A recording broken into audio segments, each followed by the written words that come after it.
la tarea. ¿Lo veis bien? Sí, ok.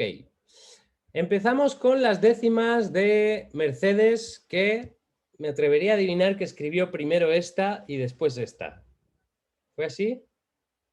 Primero la del melocotón, la de tu piel de melocotón, y después esta, ¿no? Ok. Mercedes, tengo que decirte que me encanta no me esperaba para nada encontrar en ti, en tu poesía, este estilo un poquito canalla y, y cómico en algunos puntos. Vamos con la primera. Dice, son tus ojos almendrados y tu piel de melocotón. Siempre vibras como un fotón, son tus dientes blanqueados. Aunque estemos apretados, quiero que duermas conmigo. Aunque siempre te atosigo, efímera es tu belleza. Desciendes de la nobleza, mas no creas lo que digo. Ok. Un par de comentarios o tres. A ver si me sabes decir qué versos te han quedado largos. Actívate, has desactivado el micrófono. Sí, vale, ahora, vale.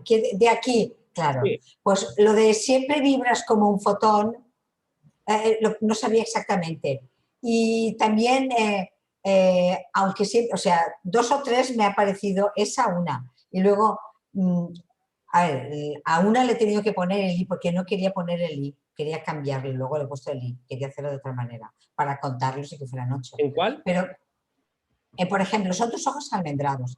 Y luego no quería poner y tu piel de melocotón, quería ponerlo de otra manera y al final he puesto y tu piel de melocotón. Ok.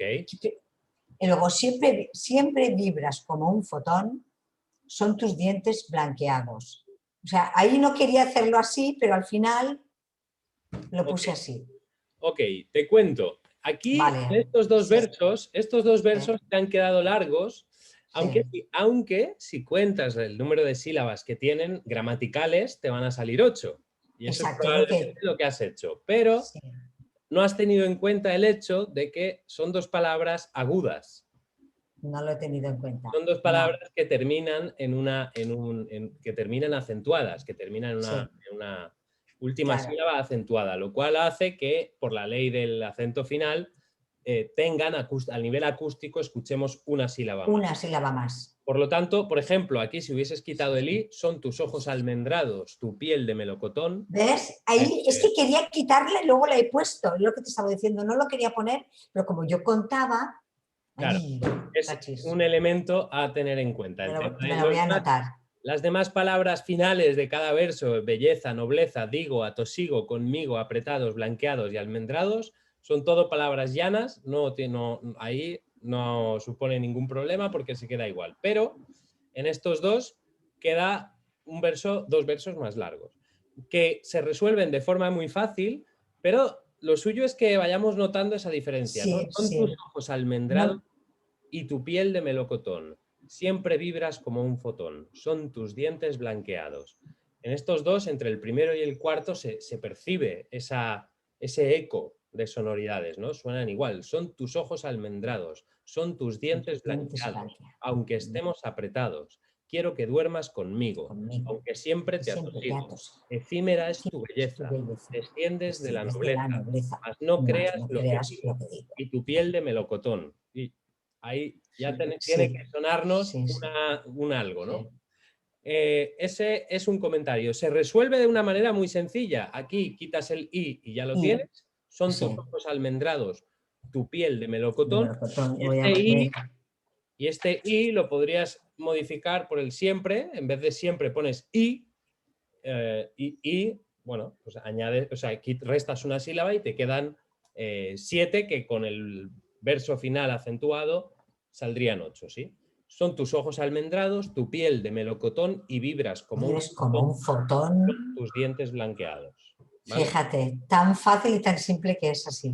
Estos son truquitos que ya iréis volviéndose expertos en esto, no me cabe ninguna duda. Segundo comentario, te decía lo de que pensaba que habías escrito primero esta y luego la otra, por el tema del cuarteto que tú misma estabas comentando hace un momento, que Sí, si tú aíslas este es cuarteto, cuarteto. notarás que el sentido no está ahí. Quiero decir, no hay un sentido cerrado en ese cuarteto, Sí. ¿vale? Entonces, son tus ojos almendrados, tu piel de melocotón y vibras como un fotón, son tus dientes blanqueados. Parece que le falta algo para que se entienda de qué estamos hablando. Sí. Cosa que no ocurre en la siguiente, por eso te he dicho eso, me da la sensación de que en la siguiente sí has trabajado más esta parte. Sí. Y la segunda, de hecho, poca cosa que comentar. Ahí sí te quedó la métrica perfecta, te quedó el sentido bastante cerrado en ese primer Lo cuarteto. que Y en fin, la vamos a leer ¿Quieres leerla tú, Mercedes? yo, Sí, vale, bueno. te iba a llamar Sandra, me confunde Sí, siempre. Sandra, pues bueno, pues me pongo el nombre de Sandra. No, por el apellido me Por confunde. apellido Sandra, sí, sí, sí. Bueno, hemos ido de parranda y a una cena con amigos. Somos como unos mendigos por unirnos a una banda. No queremos que se expanda porque hay mucho maleante. También es gratificante el saberse comprendido. Toda causa de un bandido es más grande que un gigante. No sé si sé leerlo. Quiero aprender, ¿eh? Me tienes que enseñar, por favor, Bueno, por favor. la verdad es que es una parte y aprovecho para tú que lo comentas para el Sí, recomendaros sí, encarecidamente el curso de Juan Portillo que sí, lo haremos, por lo menos influyó, yo. Dale. porque es una parte muy importante y el dominar esa parte oral nos ayuda mucho precisamente en esto, ¿no? En Sí, notar sí, sí, sí, sí. irregularidades cuando las hay. Como comentarios a esta décima, que está perfecta, Ujú, el tema del puente, que a veces no sé si os ha pasado aquí. No sé si sí. os ha pasado que cuando tenemos que escribir el puente a veces es un momento un poco crítico. A ver Lo cómo. comentaba Julieta, creo, a ver cómo doy pie, cómo escribo dos versos que den pie a la Al segunda. de abajo. Y Ujú, aquí lo has hecho muy bien. Introduces el tema de la parranda, la cena y la banda esta de amigos, ¿no? ujú, Y ahí cambias un poco de tema en este puente. No queremos que se expanda porque hay mucho maleante. Ya introduces el tema eh, ujú. del segundo cuarteto, de la segunda redondilla. Y aquí otro comentario, y esto es muy útil a la hora de iniciar la segunda parte de la décima, es el tema del también que funciona como una muleta, ¿no? Como una introducción a esa segunda parte, ¿no? Es decir, has introducido el tema, has hecho el puente y el también da pie a ese segundo cuarteto que Agarrarse. se introduce. Es lo que se llama en ocasiones, he escuchado esta definición, un codo sintáctico. Una Anda, no palabra lo sabía. podría ser un también o un aunque o un y o un como o un, bueno, Yo, en fin, yo alguna. pensaba que se llamaba puente o algo, pensaba yo, no sé por qué. No, Puente o... No, el puente son los dos versos del medio. los dos versos, vale, también, Puente o vale, vale. bisagra se O suele llamar. bisagra, sí, Pero esta palabra con la que inicias aquí, que también también. puede estar en el verso 7, de hecho suele estar bastante a menudo, eh, suele ser una palabra que sirve como una muleta que ya da pie a concluir, a cerrar Todo. el poema, ¿sí? Ujú, Entonces es como un comentario breve, muy bien. pero que nos puede servir tener una muleta un codo Ujú, sintáctico en ese punto que nos ayude a cerrar. Muy ujú, contento, Mercedes, de ver ujú. esa evolución. Vale, gracias. Gracias. Ya Jorge, que no, cierro. Jorge, que no está aquí, así que comentaré brevemente lo suyo para que lo pueda ver luego y nos va a servir a todos de igual manera el comentario. Dice así: surcando con alma y tinta los mares blancos de papel, yo, tripulante y coronel, busco la décima extinta. Enfrento la vida encinta, mantengo alma pirata, huyendo de lo que me ata, cuando en mi interior exploro, descubro en mí el gran tesoro, encuentro amor escarlata. Muy contento de ver, a Jorge avanzar en esto de la décima. Él ya ha hecho algún curso conmigo y bueno, voy viendo los progresos y me encanta. Como comentarios, aquí le ha pasado exactamente lo mismo que te había pasado a ti, Mercedes, en estos dos versos, y es que los mares blancos de papel, yo, tripulante y coronel, terminan ambos en palabras agudas, papel y coronel son palabras agudas, por lo tanto, aunque tienen 8 sílabas gramaticales, se ha de añadir una sílaba más porque acústicamente se escucha una sílaba más. Los mares surcando con alma y tinta, si quitásemos el los, por ejemplo, quedaría hecho. Surcando con alma y tinta mares blancos de papel, ¿sí? Ahí lo tendríamos.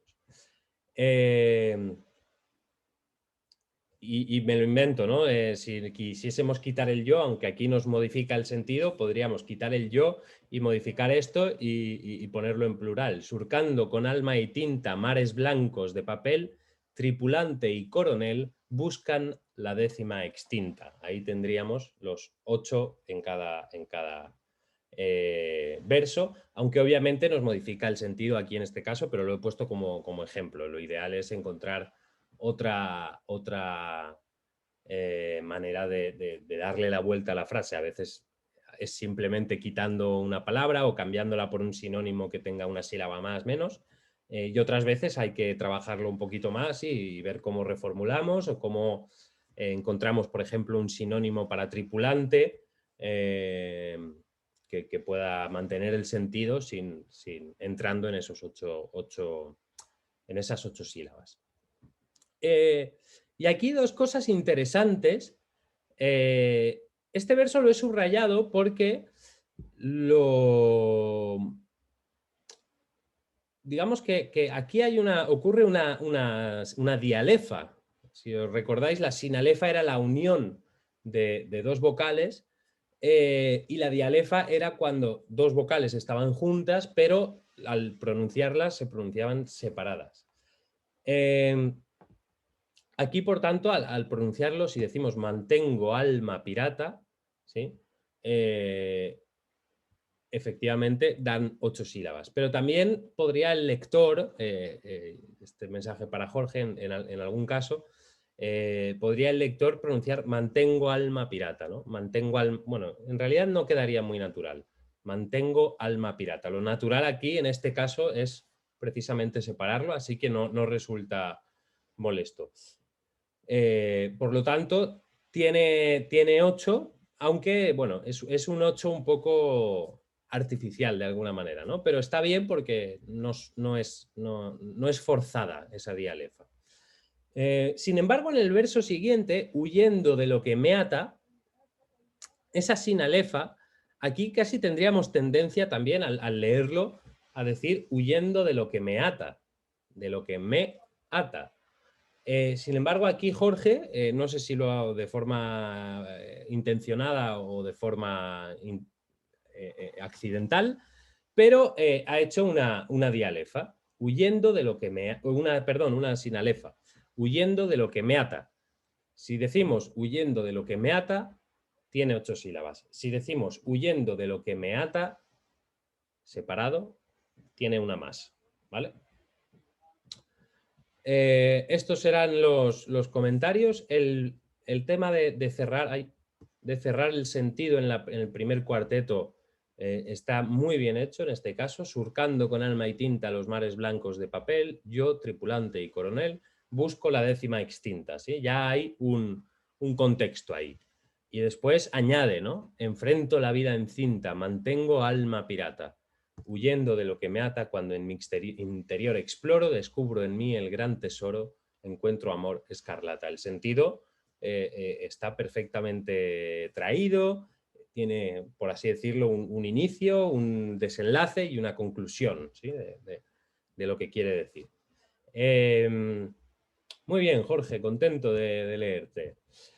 Y la siguiente, vamos, bueno, las siguientes, porque Julieta es una decimista prolífica ya.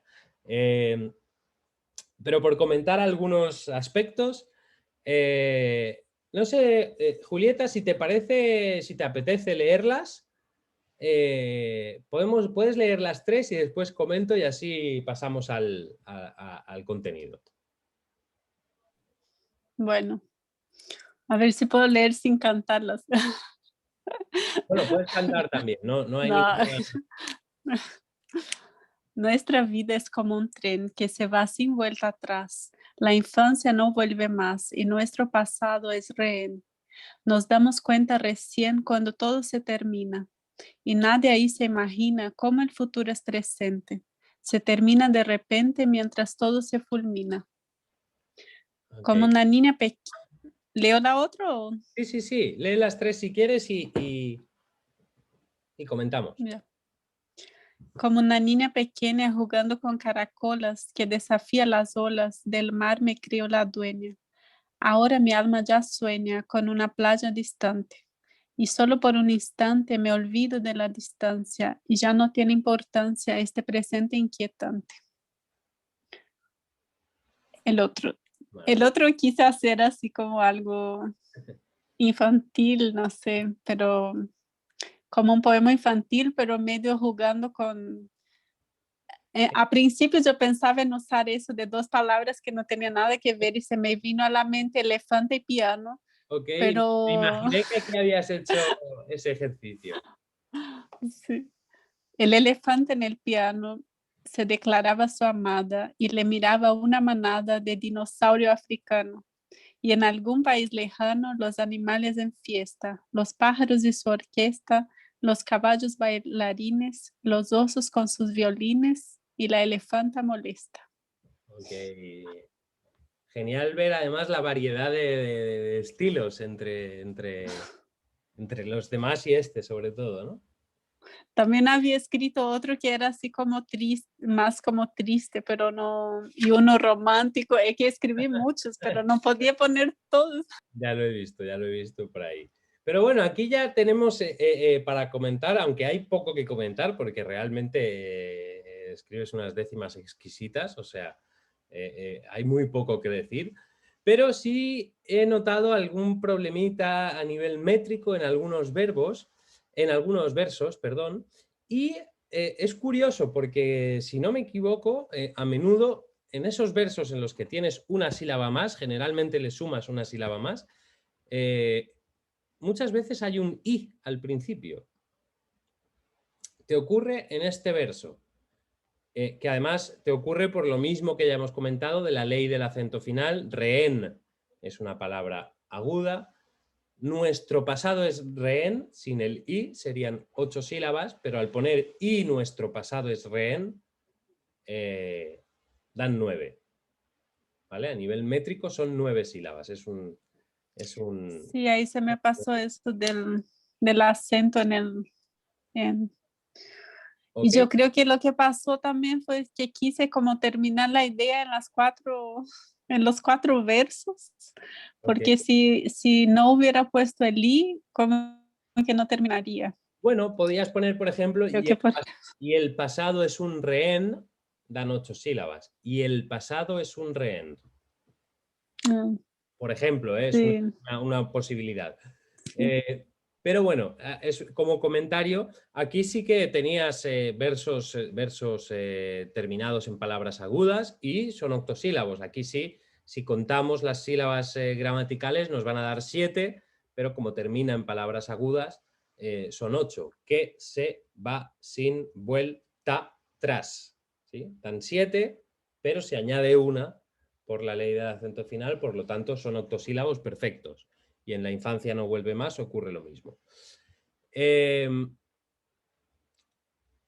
cuanto al sentido, lo mismo, o sea, el sentido es cerrado, el puente es perfecto porque da pie al segundo cuarteto y el segundo cuarteto añade un plus de sentido.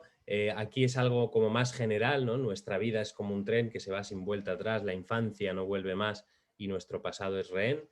y aquí ya concretas un poco la idea, ¿no? Y nadie ahí se imagina cómo el futuro es presente, se termina de repente mientras todo se fulmina. Muy linda décima, Julieta.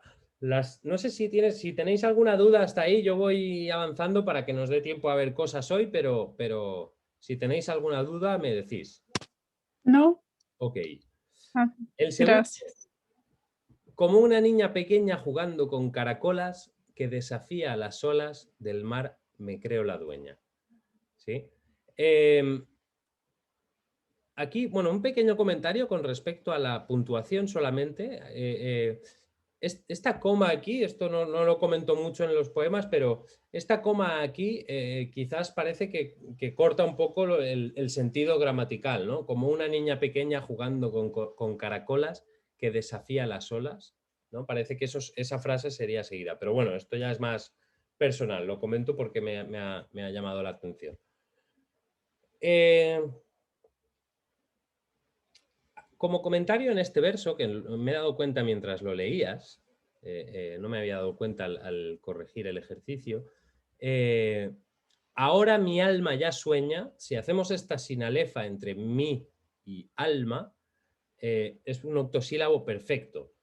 Pero yo tengo la sensación personalmente, no sé si os pasa a vosotros, de que esta sinalefa puede hacerse o no, que también podríamos leer ahora mi alma ya sueña, ¿no? Dependerá posiblemente del lector y de si es un lector que sea, digamos, que entienda lo que es una sinalefa y que está acostumbrado a leer poemas en versos con una métrica o no. Quizás el lector que no esté acostumbrado a la métrica, aquí va a leer ahora mi alma ya sueña. Yo, personalmente, si fuese un verso mío, tendría tendencia a quitar ese ya. Y entonces queda un verso octosílabo también. Ahora mi alma... Yo creo que ahí se fue eso de la canción, Okay. que influyó, porque siguió como el ritmo de la canción y ahí se juntó. Claro, ahí posiblemente tenga que ver lo que te comentaba antes, Julieta. Ese mi alma en la canción, en una canción, sale de forma muy natural, muy bueno, o no natural, pero en todo caso el cantante o la cantante en este caso puede tomar esa decisión, pero a la hora de dar un poema escrito, el lector va a hacer lo va a hacer o no. Entonces, tener en cuenta eso es bueno. Quiero decir, el verso es un octosílabo perfecto, ¿vale? No hay nada que objetar a eso. Pero quizás si fuese mi verso hubiese, para asegurarme de que no se va a romper ese ritmo, hubiese puesto ahora mi alma sueña. Pero es, una vez más, es una decisión. No, las dos opciones son correctas. ¿Será que para saber eso a veces es bueno pedir que otra persona lea como para escuchar y ver cómo lee? Es una opción, aunque los lectores son infinitos y obviamente cada uno lo hará a su manera, ¿sí? Y aquí he subrayado estos dos i, este de aquí y este de aquí, por una cuestión.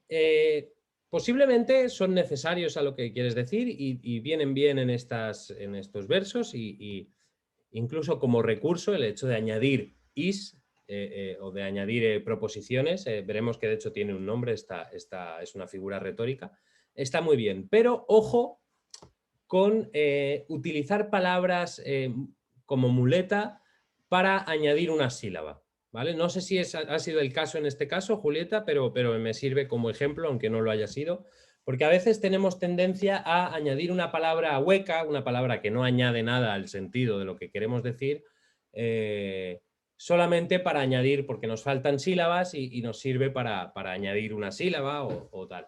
Y eso, ese primero yo había escrito y no tiene importancia y después puse el ya. ok. Bueno, lo hiciste así para que cuadrara la métrica, ¿no? Bueno, es lo que pasa algunas veces y generalmente cuando se hace con ese objetivo se suele notar a la hora de leer el poema, ¿sí?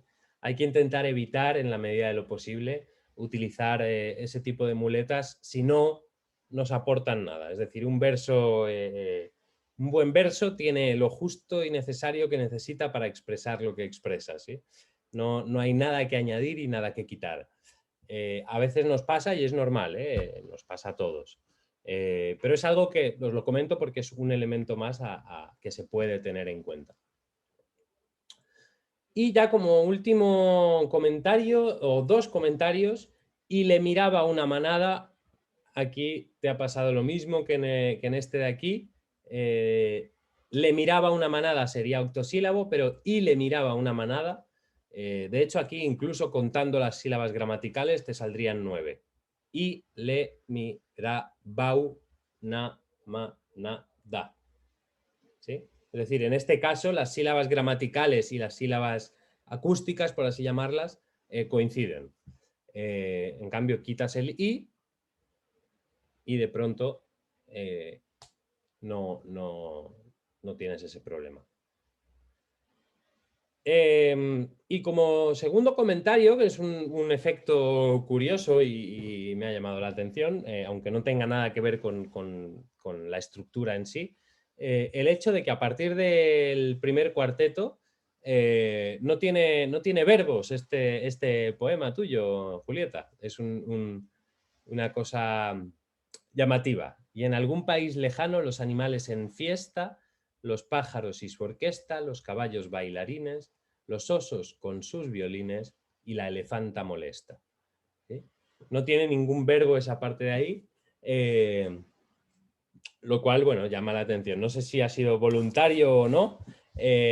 No, A veces un verbo... no, quizás solamente por cómo sonaba, pero no fue intencional. Quizás solamente por cómo sonaba que busqué así. Bueno, no está ni bien ni mal, pero un comentario que me ha surgido.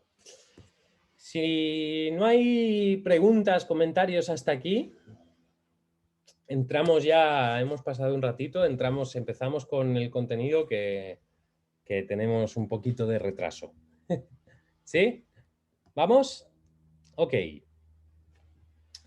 Comparto el PDF de la clase y vamos a empezar por aquí. El otro día nos quedamos, vamos retomando cosas que teníamos que haber visto en la clase anterior, pero yo me vine un poco arriba a la hora de crear el curso y quise meter mucha información, así que bueno, vamos a ir avanzando. Brevemente, porque esta parte sí es breve y no necesita mucho comentario, pero esta parte que he querido titular la palabra como materia prima, intenta daros de alguna manera que tengáis un abanico de opciones a la hora de buscar palabras, a la hora de componer vuestros poemas y que tengáis bueno, que de alguna manera aprendamos, aunque ya sabemos, pero aprendamos a mejorar nuestra expresión sacando todo el jugo de las palabras, ¿sí? Y para ello, pues hay puntos importantes o que pueden ser importantes y que pueden ayudarnos a componer un poema teniendo más material a mano, ¿no? Uno de ellos son las rimas consonantes o asonantes que podamos encontrar con una determinada palabra. Es decir, si yo, por ejemplo, como hace Julieta, ¿no? que pone en Instagram, pide una palabra a sus seguidores y los seguidores ponen una palabra y escribe un poema a partir de eso. Si le dan la palabra intrínseca, que he visto por ahí en algún poema, pues con intrínseca podríamos ponernos a buscar, no sé, ahora mismo no me va a salir ninguna rima con intrínseca, que además es esdrújula y debe tener pocas, o no sé si tiene alguna. Intrínseca. Bueno, extrínseca, no sé si encontraste alguna más, pero en cualquier caso, hacer una especie de mapa mental o mapa incluso escrito con las rimas que pueda tener una determinada palabra que ya sabemos, a veces pasa, ¿no? Que en un poema empieza por una palabra. Pues si esa palabra ya sabemos que va a ser importante, buscar rimas con esa palabra incluso cuando no vayamos a escribir con una estructura, incluso en un poema en verso libre, es una manera de crear ya un mundo semántico, un mapa semántico que nos va a ayudar. Lo mismo ocurre con los sinónimos y los antónimos. Si voy a escribir un poema sobre, y ahí más adelante os pongo un ejemplo mío propio, pero si voy a escribir un mensaje, un poema sobre el amor, pues puedo buscar sinónimos de amor, afecto, cariño, etcétera, o antónimos para expresar ideas contrarias que a veces generan efectos muy, muy llamativos y muy sorprendentes, ¿no? El amor pues puede ser antónimo no sé, del dolor, bueno, no siempre, del dolor a veces es sinónimo incluso, pero bueno, en fin, podríamos buscar Indiferencia. indiferencia, perfecto, por ejemplo, sí, ¿no? Lo contrario del amor es la indiferencia, me gusta eso. Podríamos meter también el odio, podríamos, en fin, buscar multitud de antónimos. Los dobles sentidos, esto ya lo hemos comentado en algún momento. ¿Alguna de las palabras que voy a utilizar tiene un doble sentido? ¿Puedo utilizarla con ese afán de crear confusión o de en un momento dado generar ese juego con esa palabra en concreto? Si es así, posiblemente pues tengamos una fuente de material poético, ¿no? en alguna palabra o en alguna expresión que pueda tener ese doble sentido. Después está el campo semántico, y este es un ejercicio que os recomiendo hacer de vez en cuando, no siempre obviamente porque es tedioso y también supone trabajar de otra manera. Yo no lo hago casi nunca, pero a veces lo he hecho. Cuando tengo un tema sobre el que sé que quiero escribir, muchas veces ampliar el campo semántico y decir, vale, quiero hablar sobre no sé, me lo invento, sobre los ordenadores o sobre las pantallas. Voy a empezar a buscar palabras que tengan que ver con este campo semántico de las pantallas, ¿no? Pues los píxeles o los píxeles, no sé, el brillo, las pulgadas, ¿no? Palabras que tengan que ver con ese campo semántico, y me hago un pequeño mapa mental o como quiera, una lista de palabras que voy a poder utilizar. Posiblemente vaya a descartar casi todas, pero quizás alguna que no me hubiera surgido en el proceso de escritura, de repente se presenta a mí y la cojo y bueno, puede ser muy, muy enriquecer mucho la expresión y generar ese campo semántico y que haya una unidad en la forma de expresar. Julieta, te escucho. A mí me pasó con un poemario que estaba escribiendo sobre la música. Entonces yo buscaba, por ejemplo, un instrumento, cada poema hablaba de un instrumento musical. Ajá. Y entonces lo que buscaba era como, buscaba en internet leer así sobre ese instrumento, así, las partes que era formado. Claro. Y en el papel ponía todas las palabras relacionadas como con ese instrumento, como partes del instrumento, cosas así, y con ese hacía como el poema. Y eso me gustaba mucho porque eran cosas que quizás no se me iba a ocurrir. Ok. Es así, o sea, cuando estamos escribiendo, generalmente yo siempre hago esta metáfora de que las palabras de las palabras que conocemos a las que utilizamos en nuestro día a día, es decir, conocemos, entendemos multitud de palabras todos, pero utilizamos un número muy reducido de ellas. Yo siempre lo comparo con la biblioteca, ¿no? Si uno tiene, a los que tenemos muchos libros, a veces nos pasa esto, que tenemos dos filas, ¿no? de libros, una delante y otra detrás. Los que tenemos más a mano son las palabras que usamos a diario, ¿no? Pero los que están detrás también están, pero hay que quitar la fila de delante e ir a buscarlos, ¿no? Pues hacer este ejercicio a veces también puede servir, ¿no? Para ir a indagar en palabras que ya conocemos, pero que quizás no nos aparecen de una forma espontánea, sino que hay que ir a buscarlas. Y después he puesto aquí las sugerencias propias, la vida que las palabras tienen en nosotros. Si yo digo, no sé, si digo paella, posiblemente esa palabra paella no va a tener el mismo sentido o la misma carga emocional o la misma vida en Mercedes, que posiblemente come paella un domingo de cada dos en Valencia, ¿no? Por lo menos. o en mí, que también la paella pues es la comida familiar del domingo desde niño, que a lo mejor en Betsy o en Julieta o en Doc, ¿no? Que supongo que habréis escuchado hablar de la paella en vuestros países respectivos, no lo sé. ¿Sí? Se conoce, ¿no? La paella en América Latina se ha oído hablar Se conoce, pero Es nunca muy buena. Ok. Bueno, entonces habéis oído hablar de eso, pero no tiene la misma... Mercedes, sí creo que estás diciendo algo, pero no... Ah, vale. Ok. En cualquier caso, es evidente que la palabra paella no va a tener la misma carga para una persona que para otra, ¿no? En función de multitud de factores. Es un ejemplo, pero hay muchísimos más.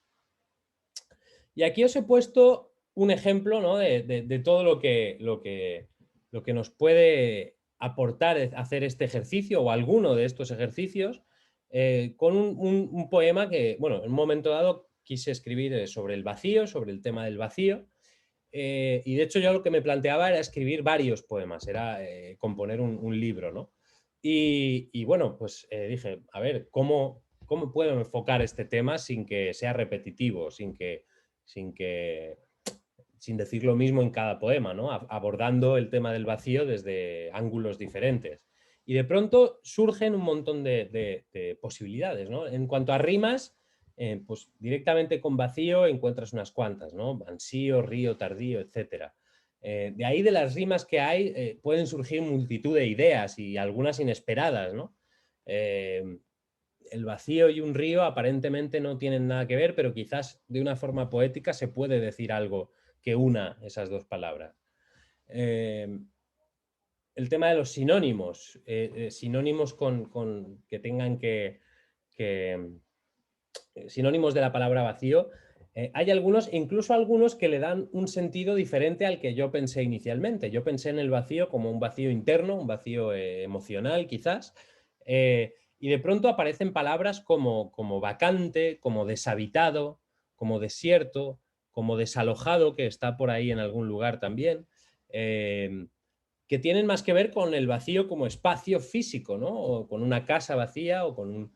En fin, multitud de posibilidades que quizás no habíamos pensado al inicio, no surgían de forma espontánea.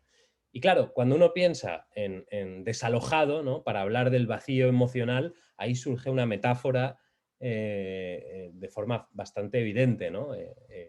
Que quizás no hubiéramos pensado de otra manera. Vuelvo, insisto, que esto obviamente casi nunca lo hace uno, aunque quizás sería bueno hacerlo más, pero os recomiendo que os pongáis un día a hacer ese ejercicio y a explorar las palabras, las posibilidades que pueden surgir de una sola palabra.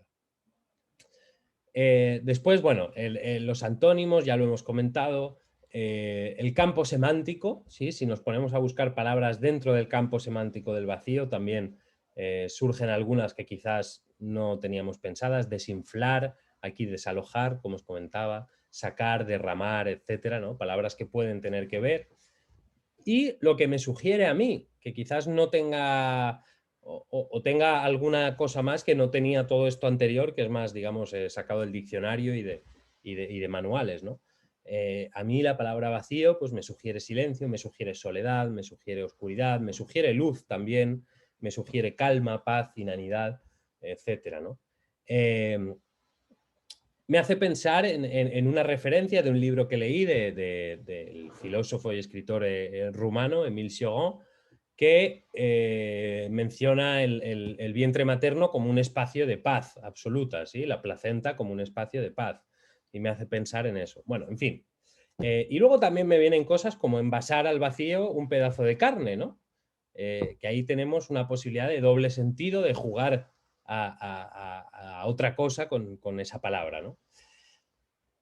Veis que de una palabra pueden surgir multitud de ideas. Luego esto obviamente en un poema no va a quedar todo reflejado porque no es viable, pero algo, si hacemos este ejercicio previo, algo seguro que queda reflejado y que nos da una mirada distinta al tema que queríamos tratar. ¿Algún comentario, duda, cuestión hasta aquí? ¿No?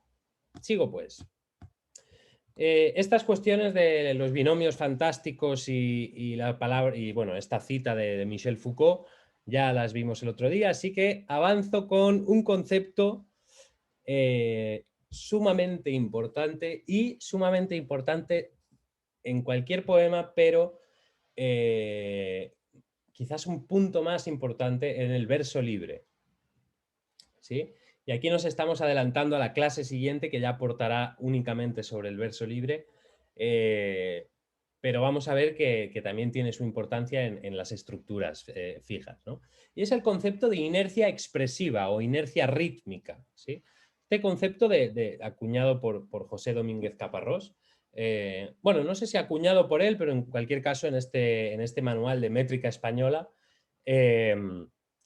aparece este concepto que os traigo. Y bueno, tiene que ver con los patrones rítmicos que el poeta crea cada vez que se repite, por ejemplo, ¿no? Aquí he puesto, por ejemplo, un acento en una misma posición, una rima, una idea recurrente, etcétera. He puesto etcétera porque pueden ser multitud de cosas, ya hemos visto algunas. Puede ser la repetición de una misma palabra al inicio de un verso o en algunos puntos del poema. Puede ser la repetición de una idea. Si recordáis, creo que estabais todos o casi todos, no sé si Doc estaba en el webinar en el que analizamos un poema de Catalina Beiza que tenía una idea recurrente en cada estrofa, ¿no? Hablaba al principio sobre una bandada de pájaros, en el segundo hablaba sobre 4 palomas, en el tercero no recuerdo de qué hablaba, y en el cuarto una jaula vacía, ¿no? Y de alguna manera eran palabras que no tenían nada que ver entre ellas, desde el punto de vista de la rima o de que fuesen derivadas unas de otras, pero sí en cuanto a la idea. Había una repetición conceptual, una repetición en cuanto a la idea o la imagen de los pájaros, ¿no? Que finalmente se acababa rompiendo con esa jaula vacía. El poema, por si alguien no estaba en el webinar, está dentro del PowerPoint de la clase, de Catalina Beiza. En la primera clase lo vimos. Entonces, elementos que son importantes para entender esta idea de inercia expresiva, que puede ser un poco abstracta si no la vemos con ejemplos concretos, que es lo que vamos a hacer a continuación. El impulso rítmico, la inercia rítmica que tiene un poema. Y alguna vez me gustaría hacer este ejercicio, ¿no? De daros un verso determinado a todos, el mismo verso, y ver si existen coincidencias en cuanto al ritmo que le encontráis a lo que sigue. Es decir, pediros que escribáis. De hecho, quizás lo haga para la clase del jueves por si surge. Tengo pasando una banda de turistas italianos con una canción que escuchaba de Eros Ramazzotti cuando era niño y me han llevado a la infancia. Bueno, decía que... ¿Qué decía? Ah, sí, esta cuestión del verso, de ver qué surge, cómo continúa cada persona a partir de un mismo verso, ¿no?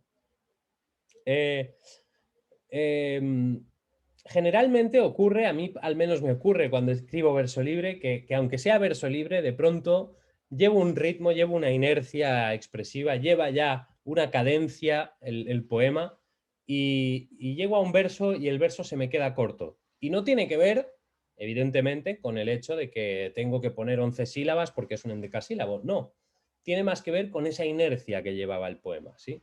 Esto es mucho más, ¿cómo decirlo? Más abstracto, lo he dicho una vez ya y lo repito, es mucho más difícil de analizar de una forma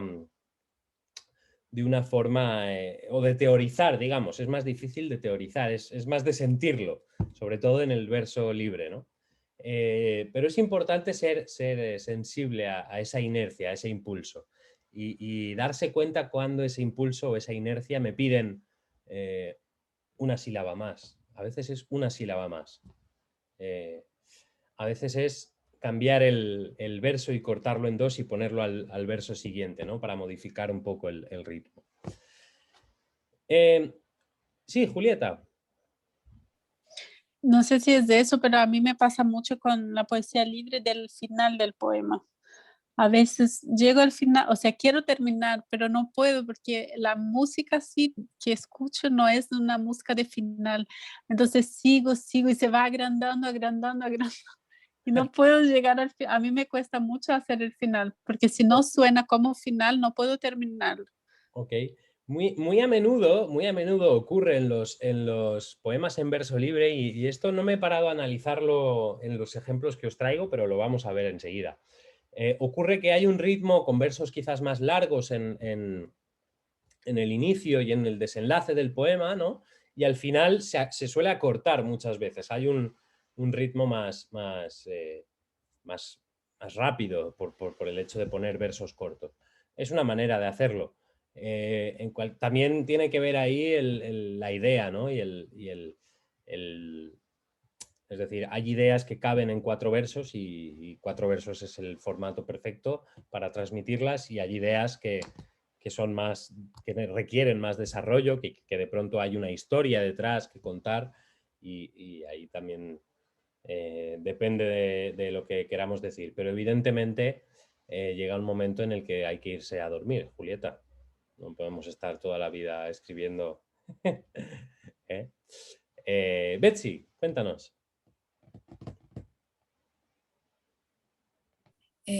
Quizás cambiar la forma en la que se lee el texto, porque si terminó y sientes que no terminas, puede ser que el ritmo que le estés dando no sea el correcto.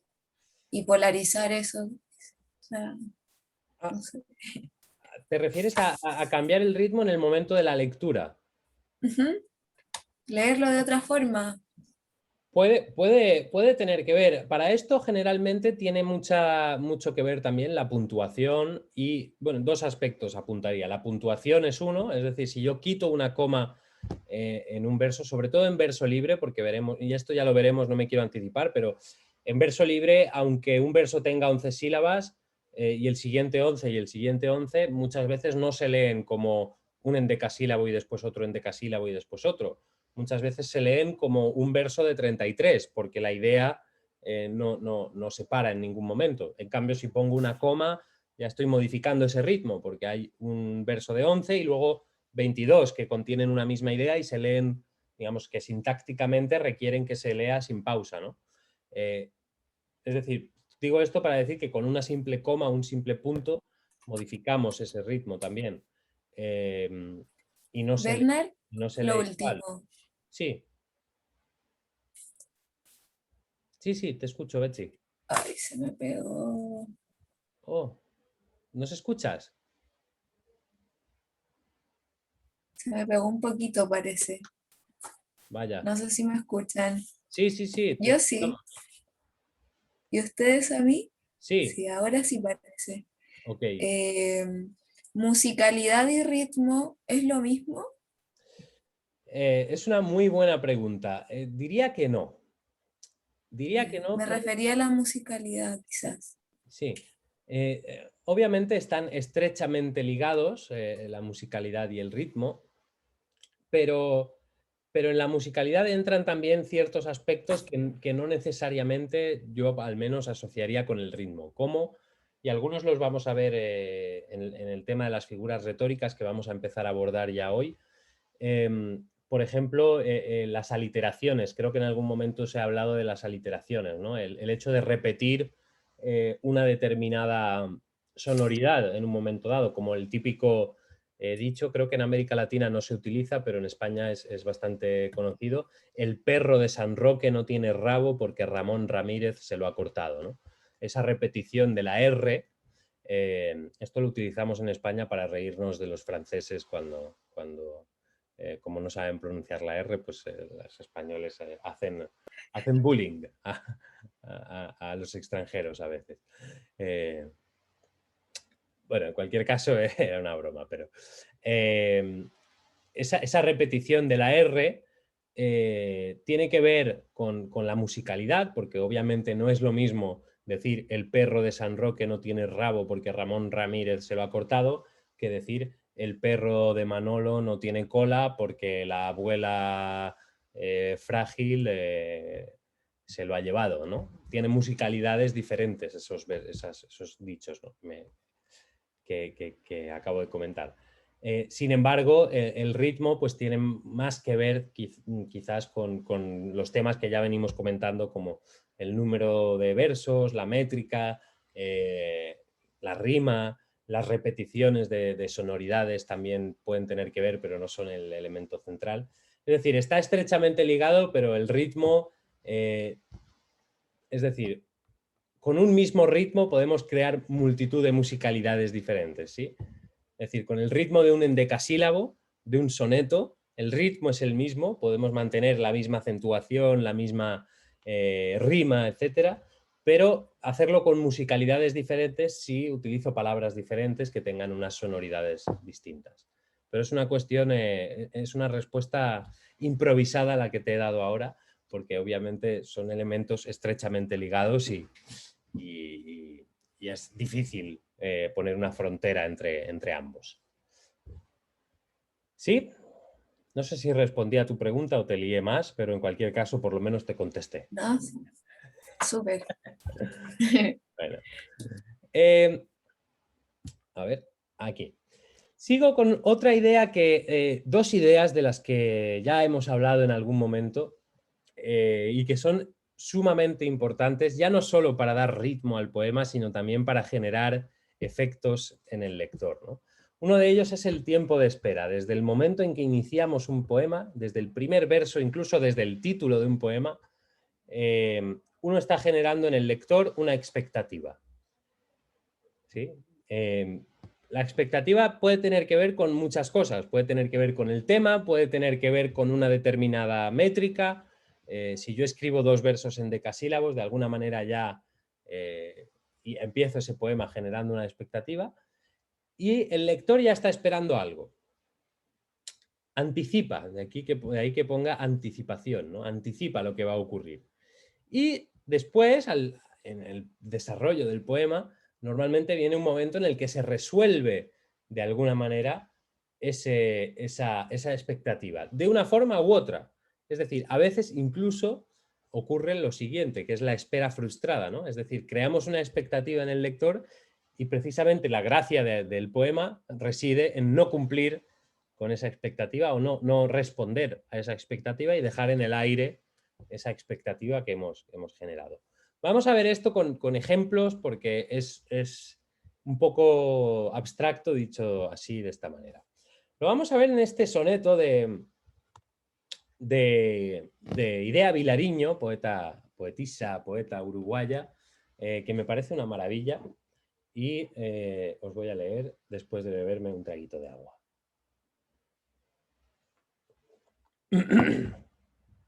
Dice: el mar no es más que un pozo de agua oscura. Los astros solo son barro que brilla. El amor, sueño, glándulas, locura. La noche no es azul, es amarilla. Los astros solo son barro que brilla. El mar no es más que un pozo de agua amarga. La noche no es azul, es fría y es amarilla, perdón. La noche no es profunda, es fría y larga. El mar no es más que un pozo de agua amarga, a pesar de los versos de los hombres. El mar no es más que un pozo de agua oscura. La noche no es profunda, es fría y larga, a pesar de los versos de los hombres. El amor, sueño, glándulas, locura.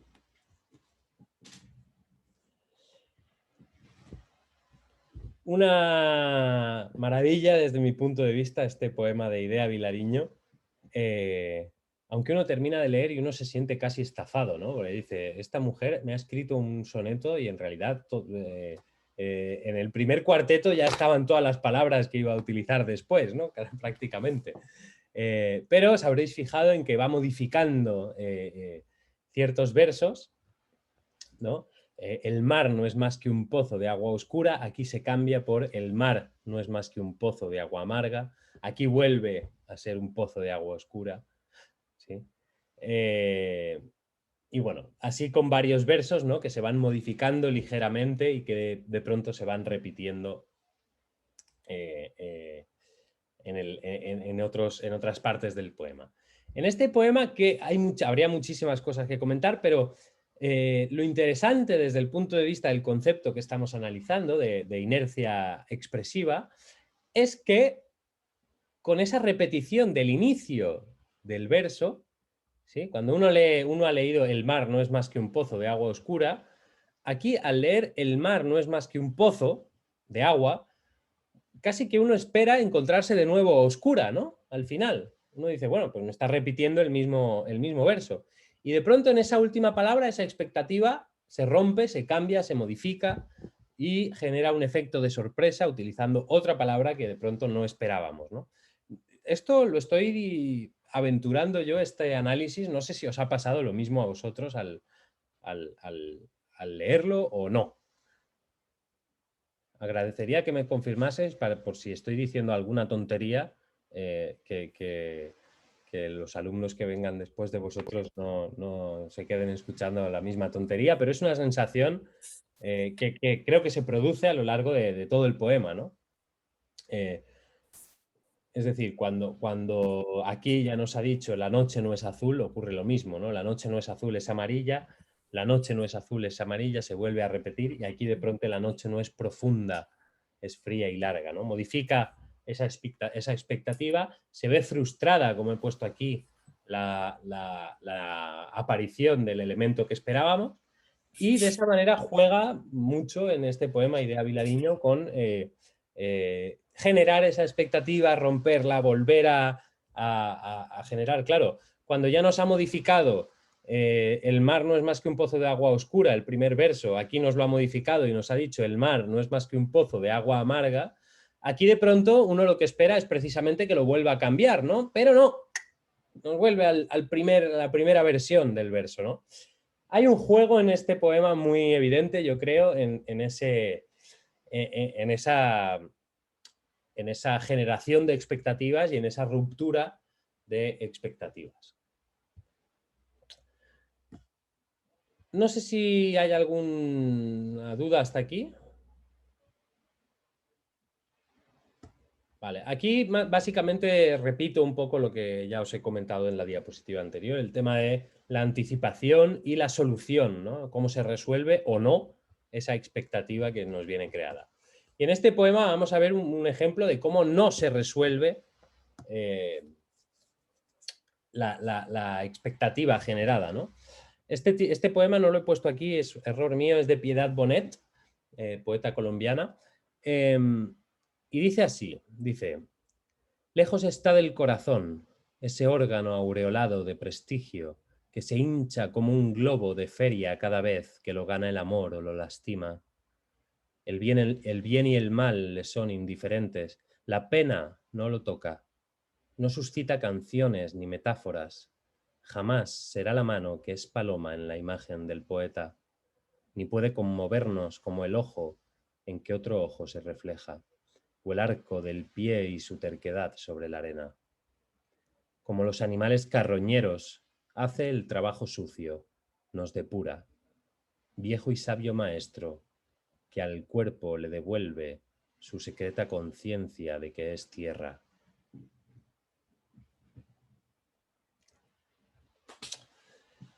¿Quién es el que hace el trabajo sucio? Os pregunto, lanzo la pregunta.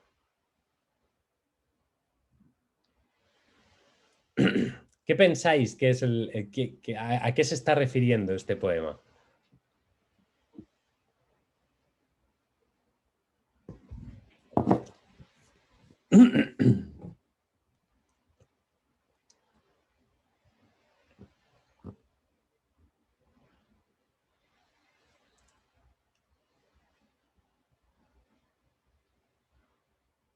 Julieta, ¿tienes una...?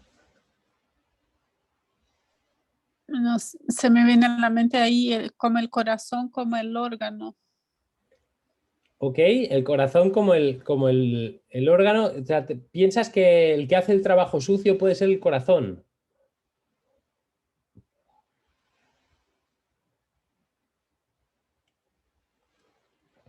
Ok, os cuento un poquito, luego... Pero al mismo tiempo hablando metafóricamente, como que es, no sé. Yo creo que el poeta puede ser. El poeta. No lo sé, aquí os he hecho la pregunta para ver, esto está muy abierto y es precisamente el tema del que os hablaba, ¿no? Aquí, ya de entrada, si nos fijamos en el título, el que hace el trabajo sucio, ya ese título genera una expectativa. De hecho, a mí cuando lo leí recuerdo que me generó una expectativa de encontrarme la historia de una persona, de un personaje, ¿no? Cosa que se rompió ya desde el primer verso. Yo creo, Sí, y Mercedes. te corto, yo creo así que el que hace el trabajo sucio es la propia mente que interpreta y enjuicia. Y lo que ve en el otro es algo que él no le gusta o no le gusta o, no lo, que es, o lo que sea, y lo está enjuiciando y lo está, o sea, lo lleva lo interpreta, pero la mente. O sea, para mí es como algo de su mente. No sé, a lo mejor me he dicho... Puede ser, la interpretación es libre. Yo pensaba en el tiempo, yo cuando lo leí Yo no sé. pensé en el tiempo, sobre todo por el tema, bueno, por varias cuestiones, ¿no? Pero el final me hizo pensar en el tiempo. Viejo y sabio maestro que al cuerpo le devuelve su secreta conciencia de que es tierra. En cualquier caso, Sí. o sea, no hay respuesta correcta, es Ya, interpretativo. En cualquier caso, el que hace el trabajo sucio ya genera una expectativa que podría ser, así fue en mi caso, no sé en el vuestro, la de encontrarse con un personaje. Y después, el primer verso ya nos dice, lejos está del corazón. En ese momento, ¿de qué esperáis que hable? Lejos está del corazón. ¿Qué Pues pensáis que puede ser? del miedo, su propia mente lo transforma en miedo. Para mí es eso. Bueno, No, pero yo lo interpreto. Claro, como la idealización, la mente, ahí el ego. os estáis yendo más allá. Claro, es difícil De lo hacer que esta es. pregunta O sea, antes. vamos, Tendría que haber hecho la pregunta antes de empezar la lectura del poema. Pero pues a cuando lo uno lee mejor. lejos está del corazón, ¿qué creéis de qué Lejos creéis está que el puede corazón. tratarse? De alguna parte del cuerpo, ¿no? De algún órgano. Hombre, pues, las piernas, pero porque las piernas que caminan libre, a su aire. Si dice que el que hace el trabajo sucio está lejos del corazón, Ah, bueno. ya nos sitúa en un cuerpo, ¿no? Sí, exacto, las manos, Puede el ser el cuerpo. meñique, el dedo pequeño del pie, o puede ser otra cosa, pero La nos mente. está situando dentro Sí, del cuerpo. Y luego sí. esa expectativa, una vez más, se va a romper porque nos Y saca dice de jamás será la mano, o sea, más las será la manos no mano, son. efectivamente. Exacto. Y ahí, si nos fijamos, no sé si lo puse aquí, pero un día analicé este poema en detalle. Sí, Y bueno, veremos que hay varias partes del cuerpo. De hecho, nos habla aquí de un órgano. Más lo adelante de la habla de la mano. pena, no lo toca, jamás será la mano, etcétera, ¿no? Ya nos saca, Como el ojo. nos genera esta idea del cuerpo y después nos saca de ella. Esto como comentario de cómo generar una expectativa, después romperlo, ¿no? Sí, También en cuanto al está muy bien. ritmo, hay un baile en el ritmo, he puesto así, un baile en el ritmo, ¿no? Un vaivén que genera una expectativa y después la rompe en varias ocasiones, ¿no? Lejos está del corazón, ese órgano aureolado de prestigio que se hincha como un globo de feria cada vez que lo gana el amor o lo lastima. El bien y el mal le son indiferentes. La pena no lo toca. No suscita canciones ni metáforas. Jamás será la mano, que es paloma en la imagen del poeta, ¿sí? Vemos que hay un baile ahí, una alternancia de versos cortos y largos, y es muy interesante en esta primera parte cómo el fondo y la forma van de la mano. Es decir, en este lejos está del corazón es un verso corto, ese órgano aureolado de prestigio es más largo, que se hincha como un globo de feria cada vez. Es decir, al mismo tiempo que nos está dando esa imagen de un globo que se hincha, es el poema mismo el que se está hinchando. Lejos está del corazón, ese órgano aureolado de prestigio que se hincha como un globo de feria cada vez, ¿sí? Y se va agrandando. Y después parece que al globo le hacen un agujerito y se va deshinchando. Pero, en fin, esa inercia... antes os he puesto un ejemplo en un poema con estructura. En este caso es un poema en verso libre, pero vemos que esa inercia pues es la que le da todo el ritmo y ese vaivén y ese viaje de versos más largos a versos más cortos y a ritmos diferentes en partes del poema, ¿no? Y hace que no sea, que salga precisamente de esa monotonía que puede tener a veces un poema. Un poema escrito en octosílabos o en endecasílabos. ¿Hay alguna duda, pregunta hasta aquí? ¿No? Es mucho, estoy yendo bastante rápido porque miro la hora y me estreso un poco porque quiero, me gustaría avanzar con la parte que estaba prevista para hoy, que aún todo esto es todavía de la clase anterior. Imaginaros lo mal que conté el tiempo. Si no hay dudas, avanzo con el último concepto ya de la clase esta, que es el concepto de encabalgamiento. ¿Qué es un encabalgamiento?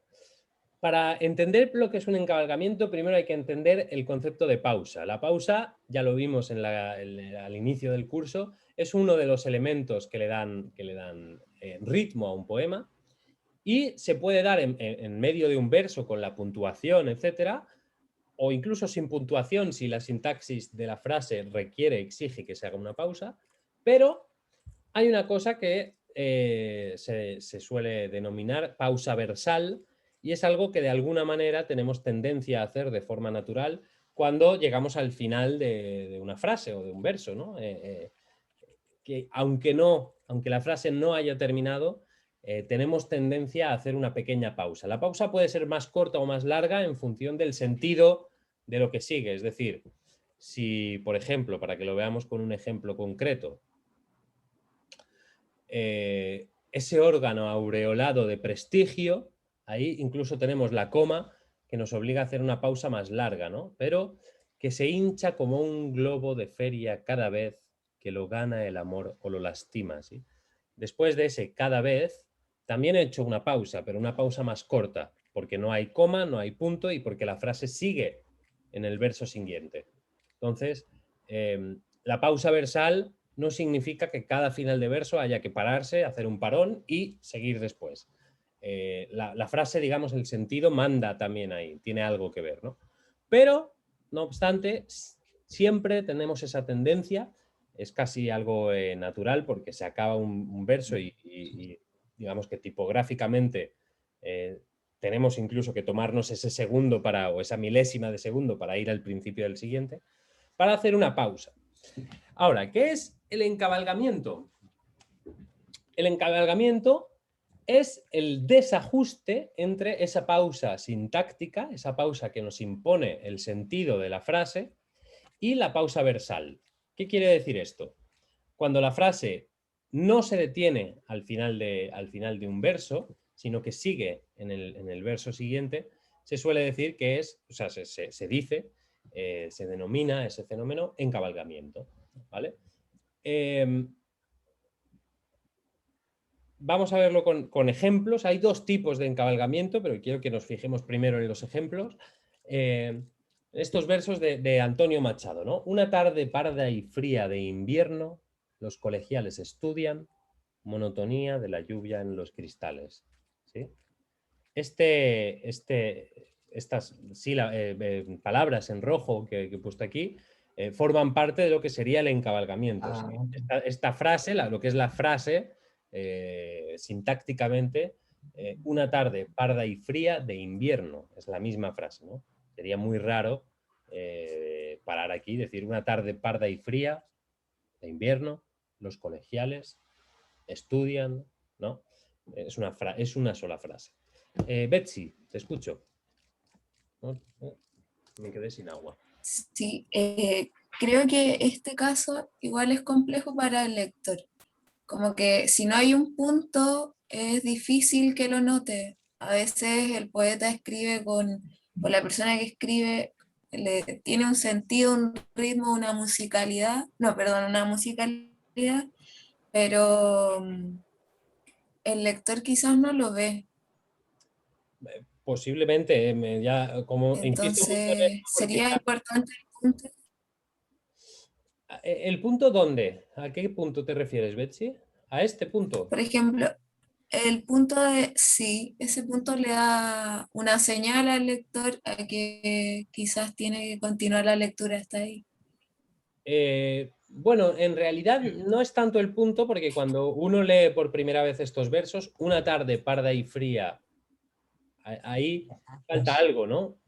Parece que falta algo. Digamos que es la propia sintaxis la que muchas veces nos lo exige. Cuando uno llega aquí, a este verso, ¿no? Oye, cuánto ruido, el mundo tiembla. Cuando uno llega aquí, a ese cómo, todavía no sabe que va a venir un punto.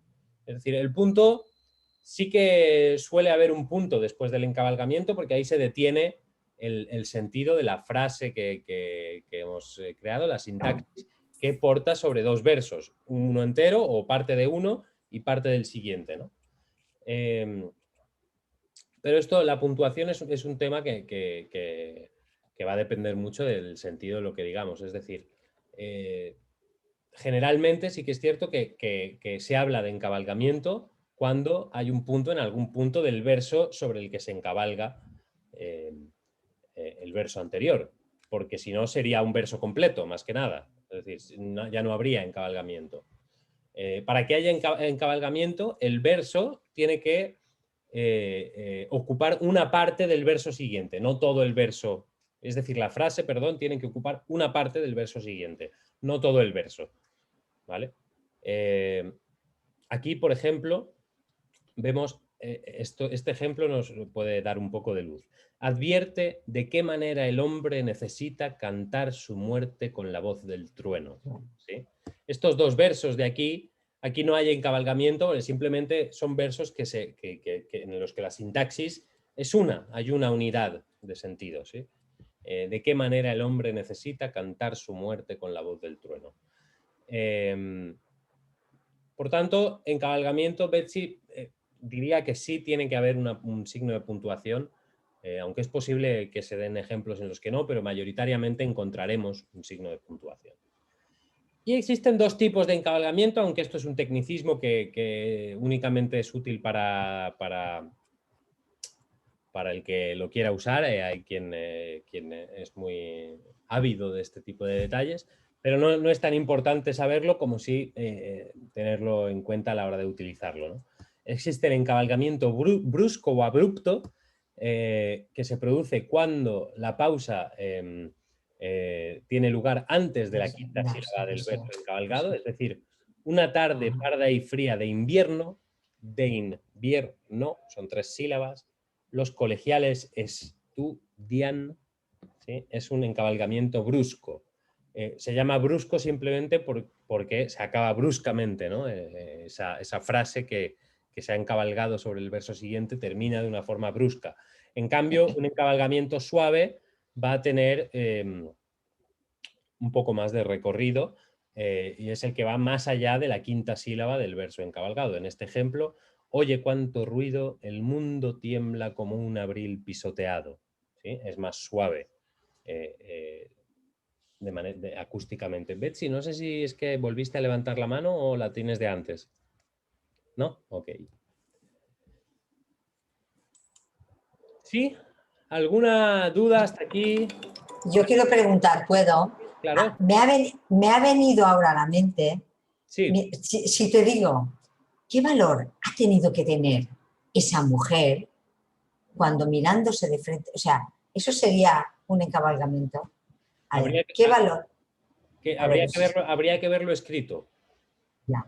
Habría que verlo escrito. Así. Porque es que me acabo de recordar un poema que tengo por ahí de hace millones de años, bueno, no tanto, perdón, que creo que me sonaba que alguien me dijo que eso era un encabalgamiento, pero no, y por eso digo, ostras, me estaba viniendo a la mente. Claro, habría que ver cómo está dispuesto, digamos, tipográficamente. Vale. Ya. Verso o no. Es que no sé por dónde estás, si no. ¿Qué Ok. valor ha tenido que tener esa mujer? Es que creo que iba así. ¿Qué valor ha tenido que tener Es esa posible. mujer? ¿Qué valor ha tenido que tener? Es un endecasílabo y esa mujer, y después, ¿te Mujer acuerdas de lo que viene? que mirándose de frente, o algo, es que no me acuerdo, que mirando de frente, ay, es que ahora me he perdido, pero era siempre, a ver si luego me acuerdo, te lo diré. Lo mandas por el grupo Uy, y no sé, es que no sé dónde está, lo tengo que buscar, en serio, ¿eh? Porque ese es de hace mucho tiempo, cuando empezaba yo. Pero lo voy a buscar, lo voy a buscar, posiblemente para ver si es eso. Si es si buscas en Google eh, el verso, te saldrá posiblemente directamente. Bueno, Lo que yo no sí. entiendo, No, pero ese es mío, ese poema es mío. Vale, vale, vale. Ese poema es mío, que yo también escribo poemas. No, No, en no, no, serio. yo yo pensaba que era un lo verso. que quería No, decir, ya lo sé, pero que no sé por dónde está, porque si no lo buscaría. Y quiero que alguien me dijo que era eso, un encabalgamiento, pero no lo tengo claro. Ok. Por eso quería que tú me yo lo lo hubieras que dicho. no entiendo por qué, por ejemplo, por qué el escritor se forzó a hacer el verso así, que fuera con métrica, en vez de romperlo y de Hacerlo suave. hacerlo la línea completa, aunque no fuera, pero para que tenga, porque yo encuentro que se pierde mucho el ritmo al leer. Estoy de acuerdo contigo. Personalmente, y no lo he dicho, Se gracias queda como por el apunte. feo, es como que se queda feo, la melodía se queda muy fea al leer. A mí personalmente, como recurso, el encabalgamiento, mi obligación es hablaros de este recurso, porque es algo que encontraréis. A mí personalmente no es un recurso que suela utilizar y no suele gustarme cuando lo leo. Ya. No suele gustarme, con excepciones contadas de casos en los que se hace de una manera magistral y bueno, Porque yo creo que la poesía nunca debiera ser algo como obligatorio. Así, por ejemplo, yo soy obligada a escribir con esa métrica así. O sea, si te va a salir bien, pero si no quieres hacer y quieres hacer de esa otra manera, es más bonito que quede la frase completa.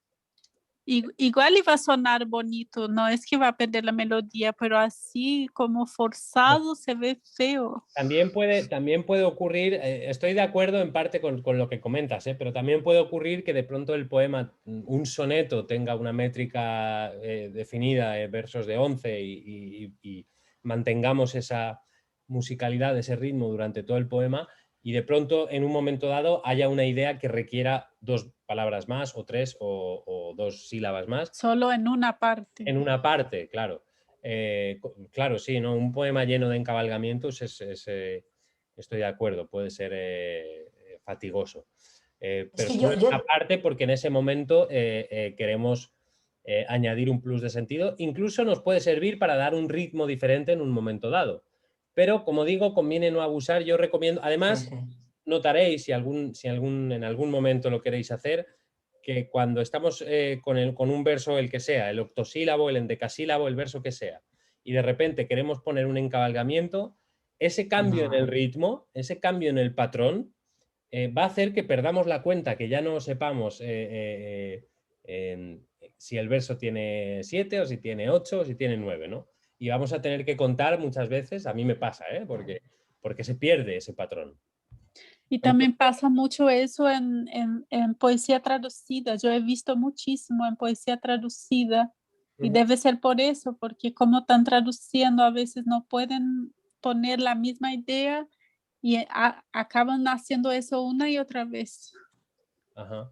Puede ser. Al final, bueno, también es un recurso, quiero decir, el que quiera es libre de utilizarlo, no hay prohibición al respecto oficial de momento por las autoridades del verso, ¿no? Pero es cierto, a mí personalmente, coincido, no me gusta. Dime, Mercedes. No, que yo ahora estoy pensando en el poema ese concreto que estaba diciendo, es que por algún motivo yo quise hacerlo así porque tenía que ser así, que era, ¿qué valor ha tenido que tener? Creo que es así, ¿eh? Esa mujer que mirándose de frente se ha dejado de querer. Y luego quiero ver porque se siente despreciada, no sé qué, no sé cuánto. y es porque hablaba de la mujer, lo tengo por ahí que lo buscaré. O sea, Pues pero porque creo que está hecho adrede y solamente está arriba lo del encabalgamiento, no es todo, creo que es así. puede ser un recurso, y en esos versos que dices, si están dispuestos como me estoy imaginando, esa mujer que genera también un impacto en el lector, un efecto, una sorpresa, ¿no? Cuando dice qué valor ha tenido que tener, ahí ya hay una expectativa y el lector está pensando... Esa mujer, sí, que mirándose de frente se ha dejado de querer, se ha sentido... Ahora no me acuerdo, pero me voy acordando de trocitos. Y eso que los escribo yo, imagínate. Como escribo tantas cosas. Escribo microrelatos cuando se me ocurre de tonterías. Escribo una historia y ya te las contaré, ya te lo enseñaré, Bernat. Dale. De una tontería a otra tontería. Eso está genial. Voy a pisar el acelerador en esta recta final porque no he dado ni mucho menos lo que te pediré, o te silencio, Mercedes, si no has terminado, para así no hay interferencias.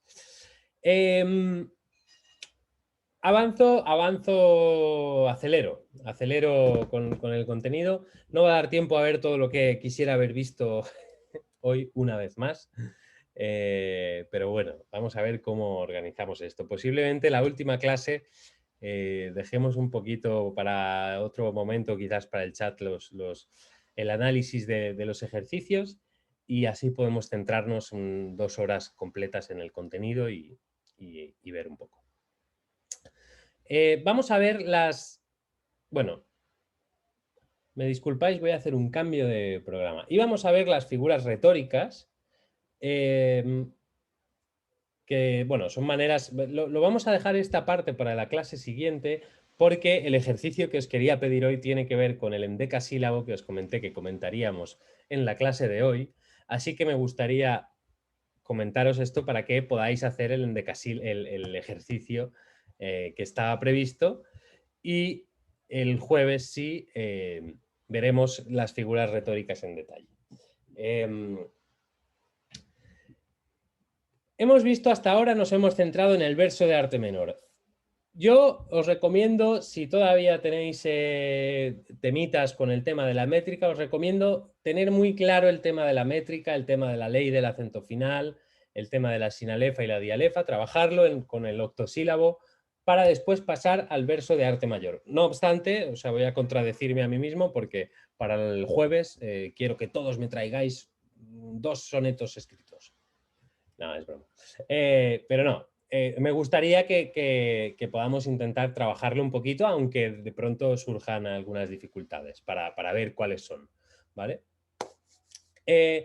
El verso de arte mayor, al contrario que el verso de arte menor, que ya habíamos comentado, ya comentamos brevemente la diferencia, el verso de arte mayor oscila entre las 9 y las 14 sílabas. Vimos que podían haber ejemplos con más sílabas, y tiene la diferencia de que no solo cuenta, digamos, en la manera de contar los versos las cosas que ya hemos visto, es decir, la regla del acento final y la sinalefa y la dialefa, todas estas cosas también cuentan en el verso de arte mayor, pero tiene una dificultad, si queremos llamarlo así, adicional, o un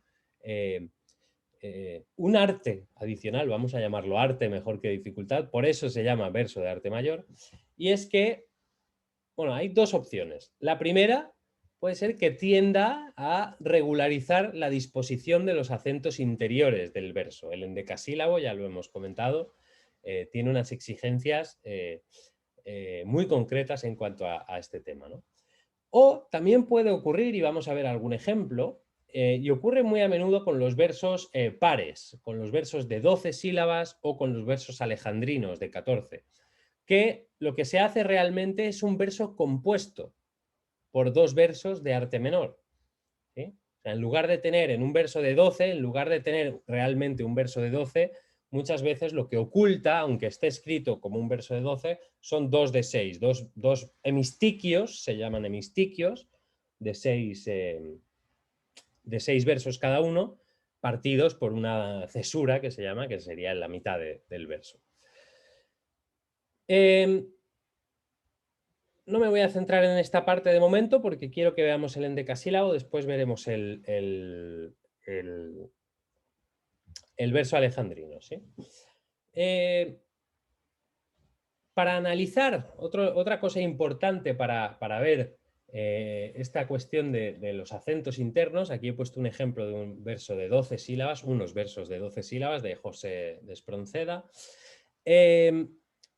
Para analizar la disposición de estos acentos interiores se suele descomponer en unidades rítmicas, ¿sí? ¿De qué hablamos cuando hablamos de unidades rítmicas? Hablamos simplemente del número de sílabas que van a rodear a un acento, a una palabra acentuada, ¿sí? En este poema, en este cuarteto de José de Espronceda, es muy evidente la división porque es un verso dodecasílabo y está dividido en unidades rítmicas de 3 en 3, ¿no? En tanto don Félix a tientas seguía, delante camina la blanca visión. Triplica su espanto la noche sombría, sus hórridos gritos redobla Aquilón. ¿Sí? Sus hórridos gritos redobla Aquilón. Se puede descomponer ese ritmo, ¿no? De 3 en 3, que es el que tenemos aquí marcado. Aquí todos los versos, si nos fijamos, están acentuados en la segunda, en la quinta, en la octava y en la octava y en la undécima, ¿sí?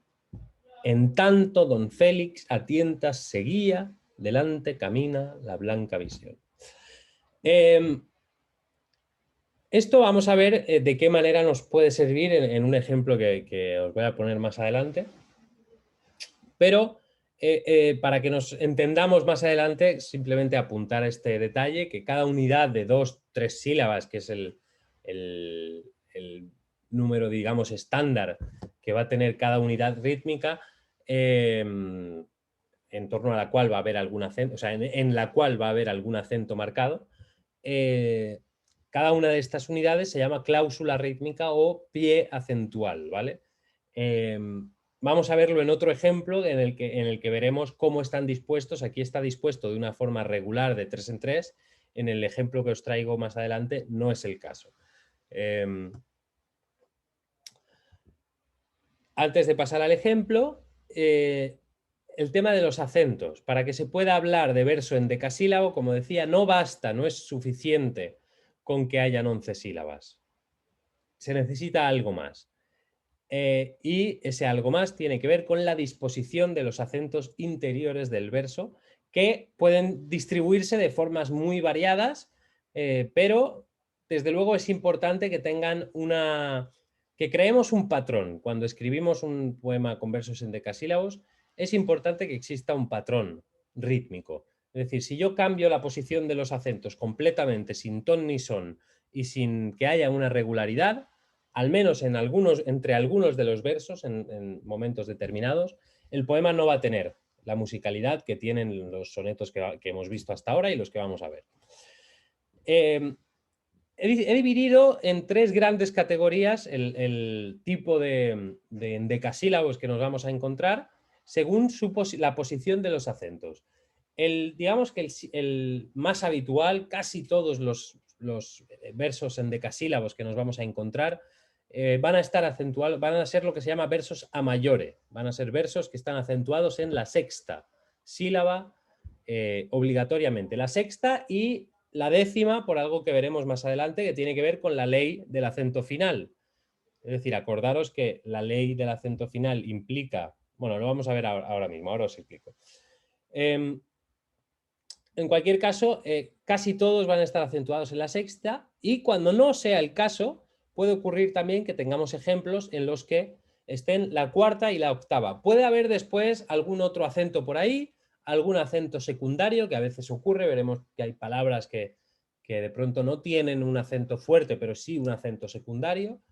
Y entonces en la cuarta y la octava o la cuarta y la séptima también puede ser una opción. Estos son los más habituales, pero aquí os he puesto esta tabla que podéis encontrar en las redes, en la que se dividen los tipos de endecasílabo que se han clasificado hasta el día de hoy En algún curso por ahí con Doc descubrimos que había alguno que incluso no estaba en esta tabla, pero bueno, reúne, digamos, los más comunes, desde luego. Y entonces, en función de dónde está situada de dónde están situados los acentos, pues plantea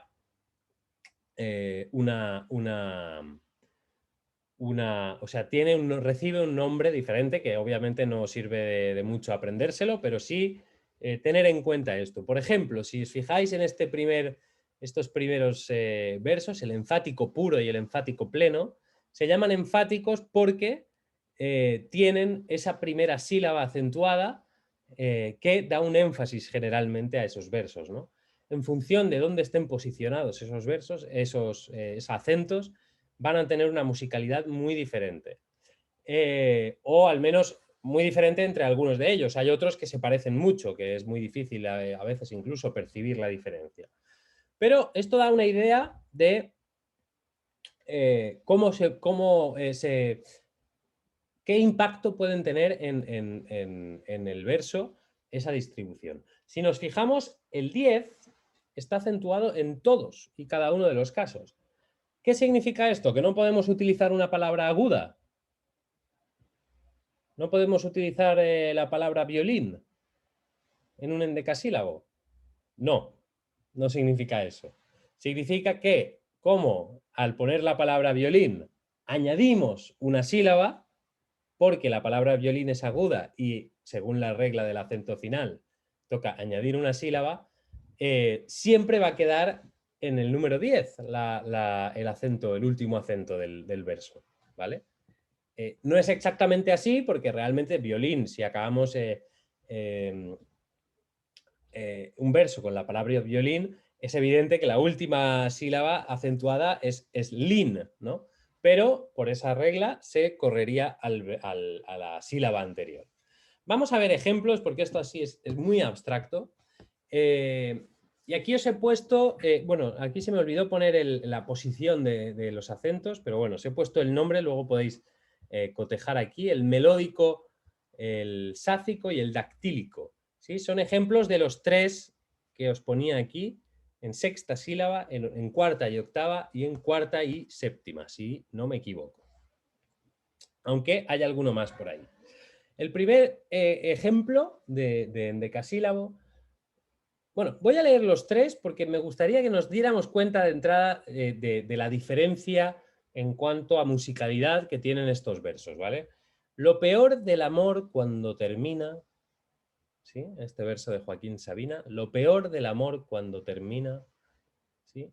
El sáfico de Blas de Otero, arrebatadamente te persigo, ¿sí? Lo notáis, ¿no? Que percibís esa diferencia en la musicalidad.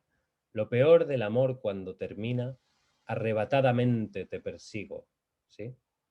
Tiene musicalidades bastante diferentes. Y el último de Mario Benedetti, corre y recorre el sendero sin nadie, ¿sí? Que también tiene otra musicalidad diferente. ¿Con qué tiene que ver esto? Evidentemente, con el número de sílabas no tiene que ver porque los tres tienen el mismo número de sílabas, pero esa diferencia que percibimos tiene que ver con la posición de los acentos. En el caso del melódico de Joaquín Sabina, las que están acentuadas son la 3, la 6 y la 10, que está en todos los casos. En el caso del sáfico, aquí vemos que la 6 no está acentuada, aunque lo he subrayado en rojo porque la palabra arrebatadamente, la sílaba tónica es la ta, arrebatadamente, pero ese mente, como al ser una palabra larga, es un acento secundario, digamos que de alguna manera arrebatadamente, mente, esa sílaba también tiene una fuerza tónica, aunque no sea el acento principal. Y, por tanto, como decía, la 4, la 8 y, una vez más, la 10, otro tipo de verso. Y corre y recorre el sendero sin nadie. ¿Sí? En este caso tenemos la 4, tenemos la 7, tenemos la 10, que es obligatoria, y además la primera que da un énfasis a ese verso, ¿no? No sé si hasta aquí hay alguna duda, si he sido claro con lo que he comentado hasta ahora. ¿Hay alguna pregunta, comentario?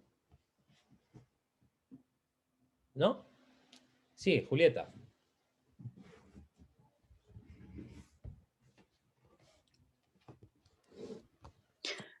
Y la cantidad de versos que tiene que tener no importa. La cantidad de... Versos. Aquí estamos hablando exclusivamente del verso, o sea, del verso como tal, del verso en decasílabo.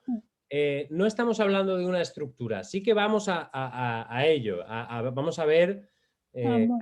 la estructura del soneto, que ya vimos en la primera clase, pero es con la que me gustaría que trabajásemos, aunque quizás si nos resulta demasiado difícil al principio tener en cuenta esta cuestión de los acentos, con escribir cuartetos ya va bien, ¿no? Ya vendrá más adelante con la práctica escribir un soneto, pero un soneto es algo que ya reviste de una complejidad un poquito mayor, ¿no? Entonces quizás puede bloquear a algunas personas, aunque quizás haya quien se anime y excelente, ¿vale? O sea, os animo, por supuesto, a darle duro y a hacerlo. Es decir, un verso en decasílabo, digamos que estos requisitos, entre comillas, en cuanto a acentuación, son, digamos, es obligatorio, entre comillas, que se cumpla cierta regularidad en un soneto, porque el soneto, para darle ritmo, además de tener 11 sílabas, tenemos que fijarnos en esta cuestión de la acentuación. No significa, ojo, que todos los versos, los 14 versos del soneto, deban tener la misma acentuación. Deban estar todos, ser todos melódicos o ser todos sáficos o ser todos dactílicos, ¿vale? Veremos un ejemplo más adelante en el que veremos que no todos los versos, gracias a Dios, de un soneto tienen la misma acentuación, porque si no, de hecho, sería demasiado monótono. Y veremos también que incluso el hecho de cambiar esa acentuación a veces puede ser uno de los elementos con los que creemos ese efecto sorpresa y rompamos esa expectativa, pero lo vamos a ver con ejemplos. En cualquier caso, sí que es preferible que exista una regularidad en la disposición de los acentos, ¿sí? Que si, por ejemplo, y también veremos que, y esto lo notaréis si lo intentáis combinar, hay versos que no combinan bien entre ellos. Muchas veces se suele decir que el sáfico y el melódico son versos que no combinan muy bien, aunque seguro que se pueden encontrar en la poesía ejemplos en los que se ha hecho y se ha hecho y queda muy bien, ¿no? Pero bueno, generalmente cuando las variaciones son leves, cuando por ejemplo siguen acentuadas la sexta, pero en lugar de acentuar la 3 acentúo la 4 o acentúo la 2, ahí se suele notar menos esa variación. En cualquier caso, ponemos esto sobre la mesa para que lo tengamos presente y para que sepamos de qué hablamos cuando hablamos de acentuar un verso, pero mi recomendación es que de momento, sobre todo, nos fijemos en acentuar siempre la sexta. Si estamos empezando y queremos que esto no nos resulte horroroso, acentuar la sexta, ¿sí? Que nos queden en decasílabos con la sexta acentuada. O otra opción puede ser coger alguno de estos ejemplos y decir, bueno, como ha hecho Julieta con el verso de Violeta Parra, ¿no? O con la canción de Violeta Parra. Coger este verso de Blas de Otero y decir, vale, voy a imitar esa musicalidad. Arrebatadamente te persigo. Claro, arrebatadamente es una palabra un poco larga, va a ser complicado aquí. Arrebatadamente te persigo. Irrepetiblemente te deseo. Irremediablemente no sé, en fin, podríamos poner una palabra ahí, ¿no? Que mantenga ese acento ahí en la en cualquier caso, mi recomendación es que intentemos primero empezar con el melódico o con cualquier otro de los que tiene la sexta acentuada, y que probemos con eso, a obligarnos a acentuar siempre la sexta, ¿vale? Cuando escribamos un endecasílabo. Y vamos a ver qué ocurre Y vamos a ver aquí este soneto. Me estoy extendiendo un poquito más de la hora porque hemos empezado tarde. Voy a intentar no extenderme mucho más porque imagino que tendréis vida más allá de este curso.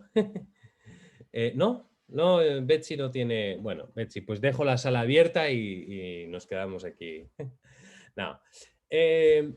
Os dejo aquí, no lo voy a poner ahora, he puesto el enlace a este soneto de Joaquín Sabina, porque Joaquín Sabina os recomiendo muchísimo que vayáis a escuchar los sonetos que tiene recitados. También puede ser una manera de ayudaros a quedaros con el ritmo. De hecho, pasaré también una lista de Spotify que mi amigo Doc ya conoce, de un curso que hicimos sobre el soneto y que contiene sonetos musicalizados que también pueden ayudar a fijar esa musicalidad. Pero ya el simple hecho de escuchar a alguien recitar un soneto os va a ayudar a fijar esa musicalidad. Y Sabina tiene unos cuantos recitados por él mismo que son un verdadero regalo. Y leo este poema que aunque algunos quizás ya lo habéis visto conmigo, pero siempre lo pongo porque me parece clave para entender este concepto. Dice así.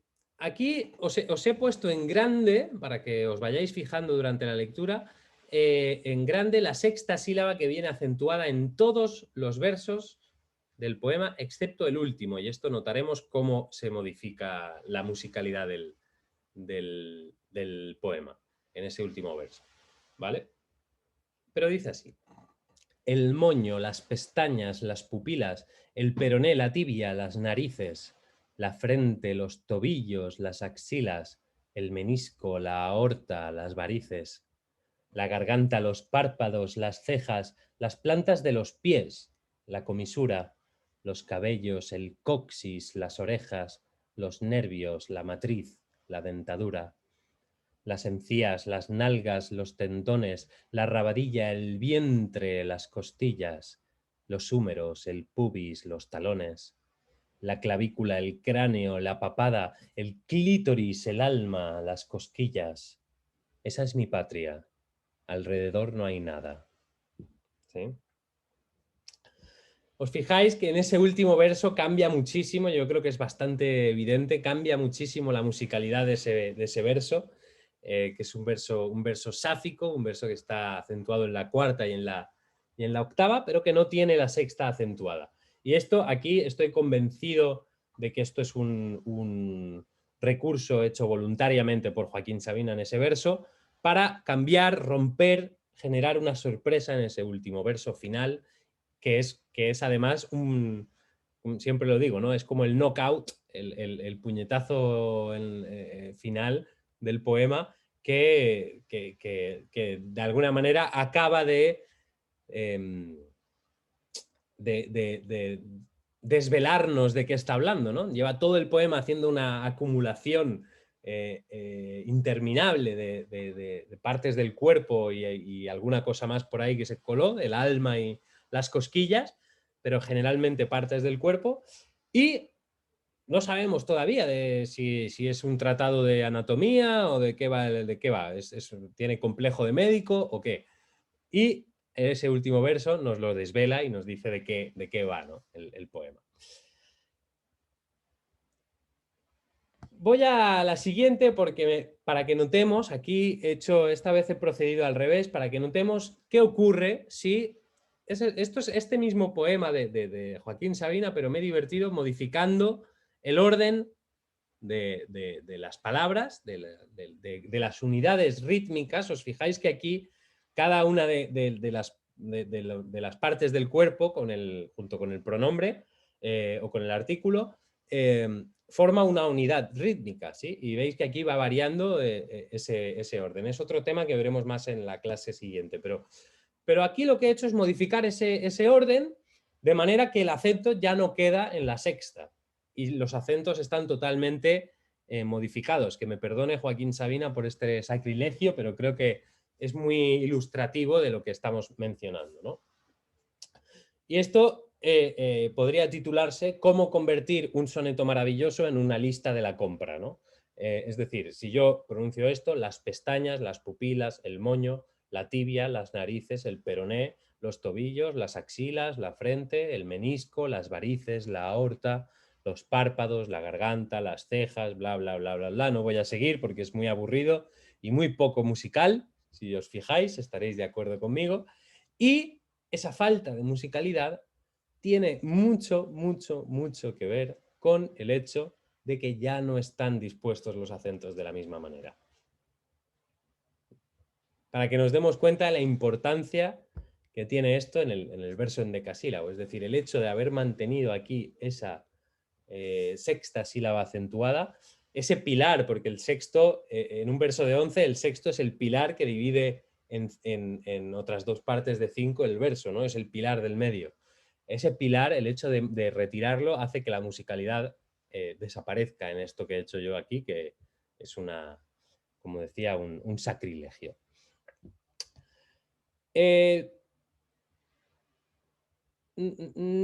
Bueno, si me dais 2 minutos más. ¿Me dais 2 minutos más? ¿Sí? Termino y explico el verso alejandrino rápidamente, ya lo he hecho en realidad, pero lo explico con ejemplos para que lo veamos. El verso alejandrino es el verso de 14 sílabas separadas, como he dicho, por un hemistiquio en la cesura, que divide el verso en 2 heptasílabos, 2 versos de 7. ¿Qué ocurre cuando hacemos esto? En realidad no tiene el mismo tratamiento que un verso decasílabo, como acabamos de ver, que tiene que tener una disposición acentual concreta, o que puede variar, pero que es importante.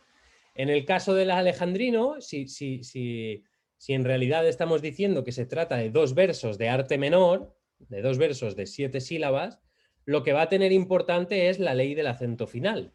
Lo que va a tener importancia es la ley del acento final. Por eso solo se tiene en cuenta la última sílaba acentuada del verso, aquí tendría que haber añadido, del verso de 7 sílabas. Vamos a verlo con ejemplos de qué estoy hablando. En este ejemplo, por ejemplo, que voy a poner de ejemplo, de Stewart Mundini, que ya estaba en el inicio del PDF, pero lo he traído porque lo refleja bastante bien. Me remito a las sombras que me pueblan por dentro. ¿Sí? Esa pausa que he hecho es al 7. Me remito a las sombras que me pueblan por dentro, al dolor y a la náusea que mi cuerpo padece. Si tu boca me nombra, 7, se desplaza mi centro. Y no sé por qué causa, 7, todo se desvanece. Me remito a lo oscuro, absurda incertidumbre, que carcome la base y resquebraja el cimiento. Me remito al futuro comido por la herrumbre. ¿Cuánto daño no hace su silencio violento? Me remito al descenso, ese infierno difuso que allá en la lejanía ya se va perfilando. ¿Sí? Os fijáis que siempre hay un hemistiquio aquí que divide el verso en 2 versos de 7, aunque la disposición sea de un solo verso, hay 2 versos escondidos, ocultos de 7. ¿Qué significa esto? Significa que esta última sílaba, o esta última palabra acentuada más bien, esta última palabra del cada verso de 7, se va a regir por la misma regla del acento final. Por lo tanto, si aquí, y aquí no tengo ningún ejemplo, aquí todas las palabras son llanas, pero en el ejemplo siguiente vamos a ver de qué hablamos, ¿no? Este ejemplo de Roberto Camargo además me encanta porque es un metasoneto, un soneto que habla sobre el hecho de escribir un soneto alejandrino. Y dice así, este sí lo voy a leer entero para que nos fijemos. Y fijaros en estos versos que os he puesto aquí, que están en negrita, estos versos de 7, estos hemistiquios, que terminan en palabras agudas y por tanto, en lugar de 7, tienen 6 sílabas gramaticales del verso por venir. Pero se cuenta como un heptasílabo porque termina en una palabra aguda. Lo mismo ocurre aquí. Logremos esta vez. Me dio tranquilidad. Hay versos sin edad. ¿Sí? Ocurre lo mismo. Al frente de una hoja y en riesgo de escribir, auguro en tanto blanco el miedo del abismo. No siempre buena tinta depara el buen fluir del verso por venir con rimas de turismo. Tal vez de 4 en 4 y al verso de un después, sublime en ese intento las ganas del buen vino, que anhelo saborear. Cuando de 3 en 3 logremos esta vez un beso alejandrino. Un beso enemistiquio con pausa a la mitad, seguido de otro beso que abarque 7 dunas, sin comas ni palabras, con verbos de verdad. Hay versos sin edad, anhelos sin lagunas. El beso con su abismo de blanca inmensidad me dio tranquilidad, también 14 lunas. ¿Sí? Un poema que habla sobre el hecho de escribir un soneto alejandrino. Nada más, no os robo más tiempo, hasta ahí la explicación de la cuestión que os quería explicar hoy. Os doy libertad para escoger. Preferiría que nos aventurásemos con el verso endecasílabo. A escribir algún cuarteto o incluso un soneto, quien se anime, o un conjunto de cuartetos. Podemos hacer, como en este ejemplo de Stewart Mundini, escribir un poema con 5 cuartetos, no está prohibido, ¿sí? En este caso son alejandrinos, pero los podríamos hacer en decasílabos, o del tipo que queramos, de hecho. Pero la tarea para la clase siguiente, y espero que nos dé tiempo, es tratar de escribir versos, estrofas, o algún soneto, o al menos alguna estrofa, un cuarteto, terceto, con versos en decasílabos o alejandrinos. Y veremos la clase siguiente. Intentaré, aunque quizás proponga una sesión extra de un ratito para analizar las tareas, para no perder más tiempo, aunque por suerte hemos conseguido avanzar bastante al final y de hecho hemos terminado con el contenido que tenía pensado. No sé si hay alguna duda hasta aquí, alguna pregunta para que nadie se vaya con algo que resolver. ¿No? ¿Todo claro? Sí. Es un Big Bang. ¿Por qué? No sé, como es súper complejo y me gusta eso, la verdad, me gusta complicarme la vida. Realmente... Los desafíos mentales me gustan mucho. Genial, eso es genial que te gusten y realmente nunca insisto lo suficiente. Yo sé que soy un pesado, pero realmente tiene su recompensa y muchas veces, como digo, va más allá de la simple ambición de escribir un soneto o de escribir un cuarteto o de escribir una décima. Eso es... Puede ser, o sea, quiero decir, a mí el soneto es una forma que me encanta, la décima también me gusta mucho y escribo de vez en cuando con esas estructuras, pero también escribo muchos sonetos sobre la mosca que pasa o sobre cualquier historia que nunca jamás publicaré y que quedan en conversaciones internas con amigos que comparten la afición, y simplemente como entrenamiento, como ejercicio. Lo recomiendo mucho. Sí, sí.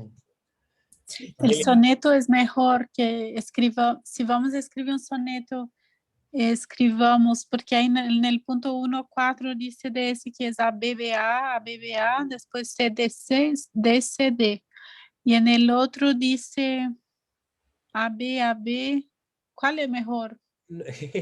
¿O da igual? No hay. Eso podemos elegir, ¿no? No hay ni mejor ni peor. La forma clásica es ABBA, ¿vale? La forma que se trajo de Italia y que es la, digamos, clásica es ABBA. Hoy en día eso ha cambiado mucho. Si veis alguno de los ejemplos de Sabina que os puse, se utiliza mucho el serventesio, que es el ABAB. Incluso si veis que os resulta muy trabajoso al principio escribir en decasílabos pensando en la métrica, en el acento final, en la rima, tal, escribid en decasílabos sin rima, no hay problema. Esto lo dejo a vuestra elección en función del nivel de comodidad que tenga cada uno, cada una. Pero si veis que decís, es que me está resultando demasiado tedioso hacerlo así, Pues escribir endecasílabos sin rima, verso blanco, no hay problema. Ya notaréis el simple hecho de escribir en endecasílabos y en acentuar el verso en la sexta o acentuar los versos en la cuarta y la octava o en la cuarta y la séptima, ya solo eso va a hacer que tenga ritmo. No es necesaria la rima. La rima o sea, se puede utilizar, es otro recurso más, pero no es imprescindible. Yo con eso de ver más así, eso de la métrica, pienso, por ejemplo, porque a veces hay personas, por ejemplo, que escriben en WhatsApp que me dicen para leer su verso y no tienen nada de melodía, nada así. Y yo pienso que no, la persona no tiene un oído como para escribir verso libre, porque yo creo que para escribir verso libre tienes que tener como un oído musical. Entonces yo pienso que quizá esas personas sí podrían escribir versos con ritmo usando métrica, porque aunque no tengan un oído musical, solo por seguir la métrica le va a salir con ritmo, le va a salir sí o sí con melodía. No, y claro, para escribir con una métrica, esto ya lo estáis notando, también hay que entrenar, es un entrenamiento para el oído. Es decir, para yo darme cuenta de si un verso tiene 8, tiene 9 o tiene 7, ya os lo dije, contar es una manera, pero lo ideal es que el oído mande. Lo vaya, sí. Y eso es un hábito, ¿eh? Yo creo que es hacerlo muchas veces. Pero hay personas que yo creo que no van nunca así. No sé, yo creo que no siempre sí o sí entrenando todas las personas van a tener un oído para de escucharlo, saberlo. Y si no fuera ese caso que todas esas personas que no pudieran, igual podrían hacer algo melódico si siguieran los acentos así. Efectivamente, yo creo que obviamente se pueden adquirir varios niveles de tener afinado el oído, ¿no? Pero yo creo que sí se desarrolla esa capacidad de escribir, obviamente con mucha práctica, mucha lectura también de versos de una determinada métrica, pero se desarrolla. Yo, por ejemplo, os pongo un ejemplo propio. Hay versos con los que no había trabajado quizás de una forma consciente, como el octosílabo. Yo quizás había escrito más, empecé la casa por el tejado a lo mejor, pero había escrito muchos endecasílabos o versos alejandrinos, pero el octosílabo no me resultaba familiar. Al final es ponerse a ello y al principio obviamente cuesta un poquito más, pero enseguida coges la música del octosílabo. Y si os ponéis ahora con otro verso, con heptasílabos, notaréis esa misma extrañeza al principio, notaréis que os sonará diferente a lo que venimos trabajando, pero rápidamente, si lo trabajáis, si leéis unos cuantos poemas y escribís unos cuantos poemas con heptasílabos, os va a quedar eso. Ahora sí, familia, vamos a ir cortando, que nos pasamos un buen rato y no quiero que el vídeo... no quiero que, vas cortando. Que nos echen, no, yo lo corto el principio para no aburrir, pero no quiero que nos echen la bronca nuestros desertores queridos. Saludos a todos desde aquí. Nos vemos el jueves pues, y espero vuestros ejercicios. Si los queréis ir pasando por el grupo, yo mañana tengo día más o menos libre, estaré pendiente. Sí. Bueno, a ver si mañana yo puedo hacerlo, si no, entre mañana y pasado, cuando podamos. Sí, se puede. Sí. Bueno, pues nada, lo intentaremos. Bueno, intentaremos, no, lo haremos, lo haré. Al menos de esa vez no voy a hacer varios. Sí, vale, pues buenas noches. Es imposible escribir mucho. Bueno, Julieta, la siguiente clase para ti es dentro de 2 horas. Nos vemos. Bueno, chao. Hasta luego. Gracias por todo. Maravillosa clase, Bernat.